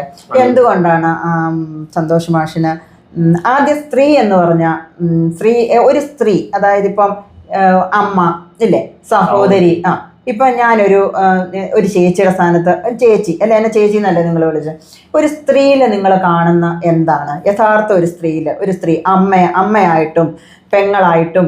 ഇപ്പം ഞാനൊരു ഞാൻ സീരിയസ്ലി ചോദിക്കുകയാണേ, ഇപ്പോഴത്തെ അത് വളരെ കറക്റ്റ് ആയിട്ടുള്ള ഒരു കാര്യമാണ്. ആർക്കും അമ്മയാ, ഒരു സ്ത്രീ പൂർണ്ണമാകുന്നത് അമ്മയാവുമ്പോഴാണ്, ഇല്ലേ? അതിനോട് യോജിക്കുന്നുണ്ടോ? ഇല്ല. അപ്പൊ അത് അവിടെ നിൽക്കാൻ പറയാം. ഓക്കെ. ഒരു സ്ത്രീ എന്ന് പറഞ്ഞാൽ എന്താണ് ബേസിക്കലി ഫാദർ എന്ന് പറഞ്ഞാൽ ബ്രെയിൻ ആയി, ഹെഡ് ആയി, മദർ എന്ന് പറഞ്ഞാൽ ഹാർട്ടാണ്. അപ്പൊ അതിന് ഇപ്പോഴത്തെ മദറോട് എന്താണ് ഈ ന്യൂക്ലിയർ ഫാമിലി മദറാണ് 1-2 പിള്ളേർ, അവരെ മാത്രം ശ്രദ്ധിച്ചോണ്ടിരിക്കും. പണ്ടത്തെ അമ്മമാരെ എങ്ങനെയാണ് അവരുടെ മക്കൾ മാത്രമല്ല എല്ലാവർക്കും ഭക്ഷണം കൊടുക്കുക, അതൊക്കെയാണ് റിയൽ മദറോട്. ഇപ്പോഴത്തെ ഷെൽഫിഷ് മദറോഡാണ്, ഇതല്ല മദറോഡ്. ഇവരുടെ മക്കളെ മാത്രം പോറ്റി വളർത്തും, എല്ലാം ചെയ്യും, വേറെ കുട്ടികൾക്ക് ഒന്നും കൊടുക്കും. പക്ഷെ ശരിക്കും എന്റെ ഗ്രാൻഡ് മദറിനെ പറഞ്ഞാൽ പുള്ളിക്കാരത്തിലെ കൂട്ടി എല്ലാവർക്കും കൊടുക്കും. അവർ സെർവൻസിന്റെ പിള്ളേരെ ഒന്ന് നോക്കും. അല്ലാത്ത പോലെയാണ് ഇപ്പൊ. അതാണ് വെച്ചാൽ അതാണ് റിയൽ മദറോഡ് എന്ന് വെച്ച് കൊടുത്താച്ചു. അപ്പൊ അല്ല സന്തോഷം, അതാണ് റിയൽ മദറോഡ്. ഓക്കെ. സന്തോഷ് മാഷിന്റെ അമ്മ 3 മക്കളുണ്ടല്ലോ. എന്റെ അമ്മയ്ക്ക് 2 മക്കള്. അല്ല, അതാ ഞാൻ പറഞ്ഞേ. അപ്പോ ഒരമ്മ എന്താണ് അല്ലെങ്കിൽ ഒരു സഹോദരി എന്താണ് എന്നൊക്കെ കണ്ടു വളർന്നായിരിക്കും. അവരുടെ ആറ്റിറ്റ്യൂഡും അവരുടെ പെരുമാറ്റം നിങ്ങളോടുള്ള എങ്ങനെയാണ് അത് മാറ്റിവെക്ക്. അപ്പോൾ അങ്ങനെ ഇരിക്കുമ്പോൾ ഈ സ്വയമേ ഒരു വൈറൽ എന്നല്ല, സ്വയമേ ഉള്ളിൽ നിന്ന് വരുന്ന ക്രഷാണോ അതോ ചുമ്മാ ഒരു നേരം പോക്കിന് വേണ്ടി ചോദിക്കുന്നത്? എനിക്ക് ആകെ ജനുവിന്റെ ക്രഷ് നിത്യമേനോട് മാത്രമാണ്, വേറെ ആരോടും ഇല്ല. ബാക്കിയെല്ലാം ചില തോന്നിയുണ്ടോ, 1-2 കേസ് തോന്നി. അല്ല സന്തോഷം, പക്ഷെ ഈ നിത്യാമേനോൻ എന്ന് പറയുന്ന വ്യക്തിയോട് നമുക്ക് ക്രഷ് തോന്നി, അവർക്ക് താല്പര്യമില്ല അല്ലെങ്കിൽ അല്ല, അങ്ങനെ ഉള്ളപ്പോ നമ്മൾ ഞാൻ പല ആൾക്കാരും പറഞ്ഞിട്ടുണ്ട്, സെലിബ്രിറ്റീസ് മാത്രമല്ല പല ആൾക്കാർ പറഞ്ഞു. അവരപ്പൊ തന്നെ സെലിബ്രിറ്റീസ് മാത്രമല്ല ഒരു അങ്ങനെ പലരോട് ക്രഷ് അല്ല, എനിക്ക് അവരുടെ സെക്സ്വാലിറ്റി അല്ല, അതെ. ഓക്കെ, അതെങ്ങനെ അങ്ങനെ തോന്നുന്ന ഞാൻ ചോദിച്ചു. ഒരു പുരുഷനോ 1-2 അങ്ങനെ ആയിരുന്നു ഞാൻ ഒരു കാലത്ത്. 6 മാസം നിത്യമേനോ മാത്രമേ മനസ്സിലായി. പിന്നെ എനിക്ക് മനസ്സിലായി ഈ ട്രൂ ലവ് വർക്കാവില്ല. ഈ കാലത്ത് ട്രൂ ലവ് ഇല്ല. ഇന്നത്തെ യൂത്തിന് ട്രൂ ലവ് തന്നെ ഒരുപാട് അനുഭവിക്കേണ്ടി വരും. എത്ര പേര് ഇപ്പൊ മറ്റേ ചങ്ങമ്പുഴയുടെ ഫ്രണ്ട് എടപ്പള്ളി രാഘവൻ ആത്മഹത്യ ചെയ്തില്ലേ? ഇപ്പൊ അതൊന്നും നടക്കില്ല. ഞാൻ അങ്ങനെ കണ്ടിട്ട് എനിക്ക് ട്രൂ ലവ് ആയിരുന്നു. നിത്യമേനോ പറഞ്ഞ വ്യക്തിയോട് അവര് പറയേണ്ടതാ. അവരെപ്പോഴാ പറയുന്ന എന്നോട് ഞാൻ വേറെ പല ആൾക്കാർ പറഞ്ഞപ്പോൾ അവരെല്ലാം അപ്പം തന്നെ പറഞ്ഞിട്ടുണ്ട്, എനിക്ക് നമുക്ക് ഇവിടെ വെച്ച് കട്ട് ചെയ്യാം, നമുക്കിത് വേണ്ട എന്ന് അപ്പം തന്നെ പറഞ്ഞിട്ടുണ്ട്. ഞാൻ പണ്ടോടും പറഞ്ഞിട്ടുണ്ട്. അവർ പറയും, ഇവർ പറയാതെ ഇങ്ങനെ വർഷങ്ങളോളം നടത്തി അവസാനം എനിക്ക് മറക്കാൻ പറ്റുന്ന അവസ്ഥയിലേക്ക് ഞാൻ പോയി. അല്ല, അപ്പൊ ഞാൻ ചോദിക്കട്ടെ സന്തോഷം, പക്ഷെ അവർക്ക് താല്പര്യം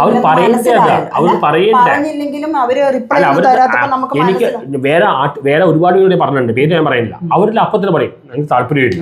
അവിടെ കഴിഞ്ഞു. ഇവരുടെ കുഴപ്പം പറഞ്ഞാൽ ഇവരൊരാളുടെ ഫോൺ നമ്പർ പോലും എടുക്കില്ല, എല്ലാ നമ്പറും ബ്ലോക്ക് ചെയ്യണം. മറ്റേ ആർട്ടിസ്റ്റിലെല്ലാം ഫോൺ എടുക്കും, ഫോൺ എടുത്ത് നമ്മൾ പറയുന്നു, അവിടെ കഴിഞ്ഞു. ഇവർ ഒരാളുടെ ഫോൺ എടുക്കില്ല, എല്ലാ നമ്പറും ബ്ലോക്കിംഗ് ആണ്. ഇവർ പ്രത്യേക സ്വഭാവമാണ്. എനിക്ക് ഇനിയിപ്പോൾ അവരായിട്ട് പറയുവാൻ മൈൻഡ് ചെയ്യില്ല. കാരണം അവർ അതുപോലെ മോശമായിട്ട് എന്നെ കുറിച്ച് പറഞ്ഞു പോയി. അവർ പറഞ്ഞതിന് ശേഷം എനിക്ക് ഒരു കല്യാണം പോലും നടക്കില്ല. ഒരു പെൺകുട്ടി എന്റെ നമ്പർ തരില്ല. 2 വർഷമുണ്ട് ഇനി PhD കിട്ടാൻ. ഞാൻ അല്ല PhD മാത്രം ശ്രദ്ധിക്കാൻ പറ്റില്ല. PhD മാത്രം ശ്രദ്ധിക്കാൻ പറ്റില്ല. എനിക്ക് ഒരുപാട് ഉത്തരവാദിത്തങ്ങളുണ്ട്. അതെല്ലാം നിൽക്കട്ടെ, എന്നാലും ഞാൻ അവിടെ ചെയ്യുന്ന മൾട്ടി ടാസ്കിംഗ് ആണ്. നല്ലൊരു പെൺകുട്ടി വന്നാൽ വിവാഹം കഴിച്ചു. ഇപ്പൊ അങ്ങനത്തെ പെൺകുട്ടികളും ഇല്ല. ഇപ്പൊ എന്നാൽ തന്നെ പെൺകുട്ടിയായിട്ട് ലവയറാണ്. അവർ ട്രാപ്പ് ചെയ്യാൻ, ഹണി ട്രാപ്പ് ചെയ്യാൻ നോക്കിക്കും. വളരെ ഒരു എന്താ ഇപ്പോഴത്തെ പെണ്ണുകളെ എങ്ങനെ ട്രസ്റ്റ് ചെയ്യാൻ പറ്റും? എന്നെ ഹണി ട്രാപ്പ്. ഒരു പെൺകുട്ടി UK പെൺകുട്ടി എന്നോട് സംസാരിച്ച് അവസാനം അവൾ പറയാണ് ഞാൻ ന്യൂഡായിട്ട് നിൽക്കണോ? Honey trap. ഇപ്പം എങ്ങനെ കല്യാണിക്കാൻ പറ്റും? എങ്ങനെ ഒരു പെൺകുട്ടി വിശ്വസിക്കാൻ പറ്റും? ഇന്ന് കല്യാണം കഴിച്ച് ഡിവോഴ്സ് ആക്കി തന്നെ സ്വത്ത് പോകും. എത്ര ക്രിസ്ത്യൻ ഫാമിലീസിൽ ഡിവോഴ്സ് കുറവാണ്, അവിടെ പോലും ഡിവോഴ്സ് കൂടുതലാണ്. കല്യാണം കഴിച്ച് കുറച്ചുകൂടി ഡിവോഴ്സ് ചെയ്ത് സ്വത്ത് കൊണ്ടുപോകും. നമ്മൾ ഗേൾ ഫ്രണ്ടോ ലിവിഡോ വെച്ച് കഴിഞ്ഞാൽ പീഡനം. ഒരു ആണിയുടെ അവസ്ഥ നിങ്ങൾ ആലോചിക്കുക. ഇപ്പം എനിക്കതൊരു ട്രാൻസ്ജെൻഡർ കേസ് വന്നു, ഞാൻ ആളെ കണ്ടിട്ട് പോലുമില്ല, എൻ്റെ പേരിൽ കേസ് വന്നു. എൻ്റെ ഫോട്ടോ ആണ് ചാനലിൽ മുഴുവൻ കാണിച്ചത്. എൻ്റെ സ്ഥാനത്ത് വേറെ ആളാണെങ്കിൽ ആത്മഹത്യ ചെയ്തത്. എൻ്റെ ഫോട്ടോ ഞാൻ ആ ട്രാൻസ്ജെൻഡർ കണ്ടിട്ടില്ല. അത് ഞാൻ ചെയ്യില്ല. കാരണം ഇപ്പൊ പണ്ടാണെങ്കിൽ ചെയ്യാം, ഇപ്പൊ എനിക്ക് ചെയ്യാൻ പറ്റില്ല. ഞാൻ ഇത്രയും വന്നിട്ട് എന്തുകൊണ്ട് ചെയ്തില്ല എൻ്റെ അമ്മയെ ഓർത്തിട്ട്. ബിക്കോസ് പുള്ളിക്കാലത്ത് എന്നെ ഡിപ്പെൻഡ് ചെയ്താണ് ജീവിക്കണം. ഇപ്പൊ എൻ്റെ ഫാദറിന്റെ കാലത്താണ് ഞാൻ ചിലപ്പോൾ ചെയ്തേനെ. കാരണം അന്ന് നോക്കാൻ ആൾക്കാരുണ്ട്. നമുക്കൊരു കമ്മിറ്റ്മെന്റ് ഉണ്ടെങ്കിൽ നമ്മൾ സൂയിസൈഡ് ചെയ്യാൻ പാടില്ല. നമുക്ക് ആരെയും കമ്മിറ്റ്മെന്റ് ഉണ്ടെങ്കിൽ സൂയിസൈഡ് ചെയ്താൽ അവരെ ബാധിക്കും. അത് സെൽഫിഷ്നെസ് ആണ്. ഞാനിപ്പോൾ എനിക്ക് ഒരുപാട് പ്രശ്നം വന്നപ്പോൾ ഞാൻ ആലോചിച്ചിട്ടുണ്ട്, പക്ഷേ ഞാൻ ചെയ്തിട്ടില്ല. എന്താ കാരണം? അയാൾ thinking about my mother. Because പുള്ളിക്കാലത്തേക്ക് ആരുമില്ല, അല്ലെങ്കിൽ ഞാൻ ചെയ്തേനെ. ഇത് ഇവിടെ ഒരു വയറിലാന്ന് പറഞ്ഞാൽ എന്നെ എത്ര ഉപദ്രവിക്കും. രാത്രി 12 മണിക്ക് കഴിഞ്ഞാൽ ഫോൺ സൈലന്റ് മോഡിൽ വെക്കുകയാണ്. എത്രയോ ജനുവും കോളേക്ക് മിസ്സാവുന്നു. രാത്രി 12 മണിക്ക് വിളിക്കുക. ഈ 2K കേസ് ആണ് ഇപ്പോഴത്തെ പിള്ളേർ. അവർ ഡ്രഗ്സിന്റെ ആൾക്കാരാണ്. ഈ ലുലുമാൾ പോയാൽ മിക്കതും ഡ്രഗ്സാണ്. ഒരു ബോധവും ഇല്ല, വെറുതെ ചിരിച്ചുകൊണ്ടിരിക്കുന്നതാണ്. അവരുടെ എൻജോയ്മെൻറ്റ് പറഞ്ഞാൽ 1 ഡ്രഗ്സ്, 2 സെക്സ്, 3 നമ്മൾ മറ്റുള്ളവരെ ഇൻസൾട്ട് ചെയ്ത് എൻജോയ് ചെയ്യാം, സാഡിസം. മറ്റേ ഞാനെന്ന് പറഞ്ഞ ഒരു തമാശ പറഞ്ഞു ഒരാളെ സന്തോഷിപ്പിച്ചിട്ടാണ് എൻജോയ് ചെയ്യുന്നത്, ഇവർ മറ്റുള്ളവരെ വേദനിപ്പിച്ചാണ് എൻജോയ് ചെയ്യുന്നത്. ഇതിനെന്ത് ചെയ്യാൻ പറ്റും? ഇതിനൊക്കെ ഇത് മറുപടി എന്ന് പറയേണ്ട ഒരു സൈലന്റ് ആയി പോയത് ശരിയായില്ല. പുള്ളിയുടെ വ്യൂ എന്റെ വ്യൂ വ്യത്യാസമാണ്. അതിപ്പോ ഒരിക്കലും അല്ലല്ലോ. സന്തോഷ് മാഷ് അദ്ദേഹത്തിന്റെ ഒരു വ്യൂ അല്ലെന്നേ. അത് ഇത് ഈ 2K കേസ് ആണ് എന്നെ ഏറ്റവും കൂടുതൽ അറ്റാക്ക് ചെയ്യുന്നത്. ഇവരുടെ കുഴപ്പമാണ്, ഇവർക്ക് മൊബൈൽ ഫോൺ കമ്പ്യൂട്ടർ അറിയാം, വേറെ ഒന്നും ഒരു വായനയില്ല ഇവർ ഈ 2004 ഫേസ്ബുക്ക് വന്നു. ഇവർ സോഷ്യൽ മീഡിയ ആണ് ഇവർ മെയിൻ. സോഷ്യൽ മീഡിയ മുഴുവൻ നെഗറ്റിവിറ്റിയാണ്.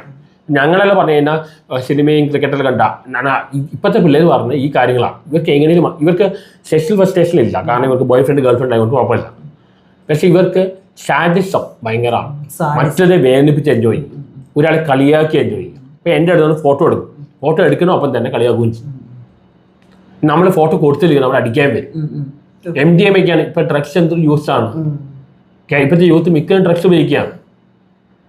വല്ലാത്ത അവസ്ഥയാണ്. പെണ്ണുങ്ങൾ ആണുങ്ങൾക്ക് ജീവിക്കാൻ ബുദ്ധിമുട്ടാണ്. പെണ്ണുങ്ങൾ ഏത് പെണ്ണിനെ ട്രസ്റ്റ് ചെയ്യാൻ പറ്റും? എപ്പോഴായിരിക്കും നമുക്ക് എത്ര തിരിയുന്നത്?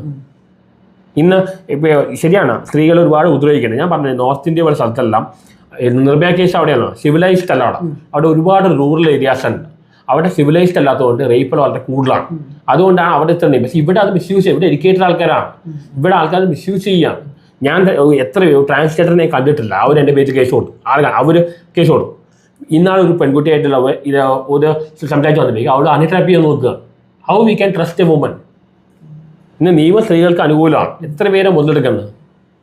ആണുങ്ങൾക്ക് വേണ്ടി സംസാരിക്കാൻ അങ്ങനെ വേണ്ടേ? പണ്ട് ഒരു ഫിലോസഫർ മേരി വോൾസ്റ്റോൺക്രാഫ്റ്റ് എന്ന ഫെമിനിസ്റ്റ് ഫിലോസഫർ ഉണ്ട്. അവർ ആണുങ്ങളുടെ പെണ്ണുങ്ങളെ രണ്ടുപേരും ബാധിക്കും. ഇത് ഫെമിനിസ്റ്റമാണ്, ബയസാവാണ്. പെണ്ണുങ്ങൾ മാത്രം. ഇപ്പോൾ WCC അവർ ആ പെണ്ണുങ്ങളെ മാത്രം സപ്പോർട്ട് ചെയ്യുന്നുള്ളൂ. ഒരു പുരുഷരുടെയാണ്. ഇവിടെ ഈ വാട്സപ്പ് തുടങ്ങിയ സമയത്ത് ഏറ്റവും കൂടുതൽ പെണ്ണുങ്ങൾ ആത്മഹത്യ ചെയ്തത് എങ്ങനെയൊക്കെയാണെന്നറിയോ? ഇതിനകത്ത് പെണ്ണുങ്ങൾ കാമുവിന് എന്തോ ഒരു വീഡിയോ അയച്ചു കൊടുത്തു, അല്ലെ ഫോട്ടോ അയച്ചു കൊടുത്തു, ഇവര് തമ്മിലുള്ള ഇന്റിമസി സീൻസ്. അതായത് വാട്സപ്പ് തുടങ്ങിയ സമയത്ത് അത് കുഴപ്പമില്ല, ടെക്നോളജി ഒരു ഗുണമില്ലെന്ന് പറയാൻ പറ്റില്ല. ഇപ്പൊ ഫേസ്ബുക്ക് പെണ്ണുങ്ങള് കുറെ പേര് ആത്മഹത്യ ചെയ്യുന്നുണ്ട്. വാട്സാപ്പ് വന്നപ്പോഴോ കുടുംബങ്ങള് പൊട്ടിപ്പോയെന്നൊക്കെ പറഞ്ഞ് തെളിവോട് കൂടിയാ പിന്നെ വരുന്നത്. അതായത് ഈ പെങ്കൊച്ച് എന്തെങ്കിലും ഒരു പിക്ചർ അയച്ചു കൊടുത്തു, അല്ലെങ്കിൽ ഇവര് തമ്മിലുള്ള ഇന്റിമസിയോ അല്ല പ്രൈവറ്റ് സീൻസ് എന്തെങ്കിലും ഇവൻ ഷൂട്ട് ചെയ്തു. ഇത് കാമുകൻ ലൈൻ പൊട്ടിക്കഴിയുമ്പോ ഇത് പബ്ലിഷ് ചെയ്ത് ഒത്തിരി പെണ്ണുങ്ങളോട് ആത്മഹത്യ ചെയ്തിട്ടുണ്ട്. ലാസ്റ്റിൽ ഇതിന്റെ ട്രെൻഡ് കുറച്ച ആള് സരിതയാ. സരിതയുടെ വീഡിയോ പുറത്തിറങ്ങി കഴിഞ്ഞ് പിന്നെ ആത്മഹത്യ കുറഞ്ഞിട്ടുണ്ട്. കാരണം എന്താ വെച്ചാൽ അവരത് നേരിട്ട് കണ്ടപ്പോഴാണ് മനസ്സിലായത് വലിയ കാര്യമില്ല. പണ്ട് ആണുങ്ങളാണ് മിസ്യൂസ് ചെയ്തുകൊണ്ടിരുന്നത്. നിയമങ്ങള് ആണുങ്ങളാണ് ഭയങ്കര പുരുഷ. ഇപ്പൊ ഫിലിം ഫീൽഡിൽ തന്നെ എത്ര നടിമാർ ആത്മഹത്യ ചെയ്തിട്ടുണ്ട് പണ്ട്. അത്രയ്ക്ക് ചൂഷണം ചെയ്തിട്ടുണ്ട് പണ്ടത്തെ ആളുകൾ. പക്ഷെ അതിന് ഇപ്പൊ തണ്ടാണ്ടിരിക്കേണ്ട അവസ്ഥ എന്താണ്? ഇപ്പൊ നിയമങ്ങൾ പോയി പെണ്ണുങ്ങൾ ഇപ്പൊ ഞാൻ പറയാം, ആണുങ്ങൾക്ക് പവർ ഉണ്ടായിരുന്നു, അവർ മിസ്യൂസ് ചെയ്യും. ഇപ്പൊ പെണ്ണുങ്ങൾ കിട്ടിയോടെ അവർ മിസ്യൂസ് ചെയ്യണം. ഇത് ഫെമിനിസ്റ്റ് ജെൻഡർ എന്നല്ല, ഇത് ആർക്കാണ് മിസ്യൂസ് ഓഫ് പവറാണ്. ആർക്ക് പവർ കിട്ടുന്നു അവർ മിസ്യൂസ് ചെയ്യാം. അതന്നെയാണ്, വേറെ ഒന്നുമല്ല. പണ്ട് ആണുങ്ങൾ കൂടുതലും പെണ്ണുങ്ങൾക്ക് വേണ്ടി എന്റെ കേസ് പറയാം. ഈ പെൺപിള്ളേര് തുനിഞ്ഞിറങ്ങിയ ഇത് നടക്കുന്ന കാര്യമാണ്. ഇയാളെ ന്യൂഡാക്കി വെച്ചിട്ട് ഇയാളെ ഫോട്ടോ എടുത്തിട്ട് അയാളെ നാണം കിടുമല്ലോ. അല്ല, ഇയാളെ നിയമത്തിലല്ല കുരുക്കുന്നവര്. അല്ല, നേരത്തെ ഉണ്ടാകുന്ന പെണ്ണുങ്ങൾക്ക് ഇത്രയും കട്ട്സ് ഇല്ലാഞ്ഞുകൊണ്ട് ചെയ്തു പോയെന്ന്. അല്ല, ഇവര് കാണിക്കുന്നത് എന്താണ്? ഞാൻ എന്നെ ട്രസ്റ്റ് ഇങ്ങോട്ട് വെച്ച് നിയമത്തിന്റെ ഭാഗത്താണെങ്കിൽ അവര് പ്രശ്നം വരുവാണെന്ന് വിചാരിക്കും. നേരത്തെ പോലെ ആണെങ്കിൽ തിരിച്ചു ചെയ്യാൻ പറ്റത്തില്ല. അവൻ അകത്തായി അവന്റെ പരിപാടി ചെയ്യും.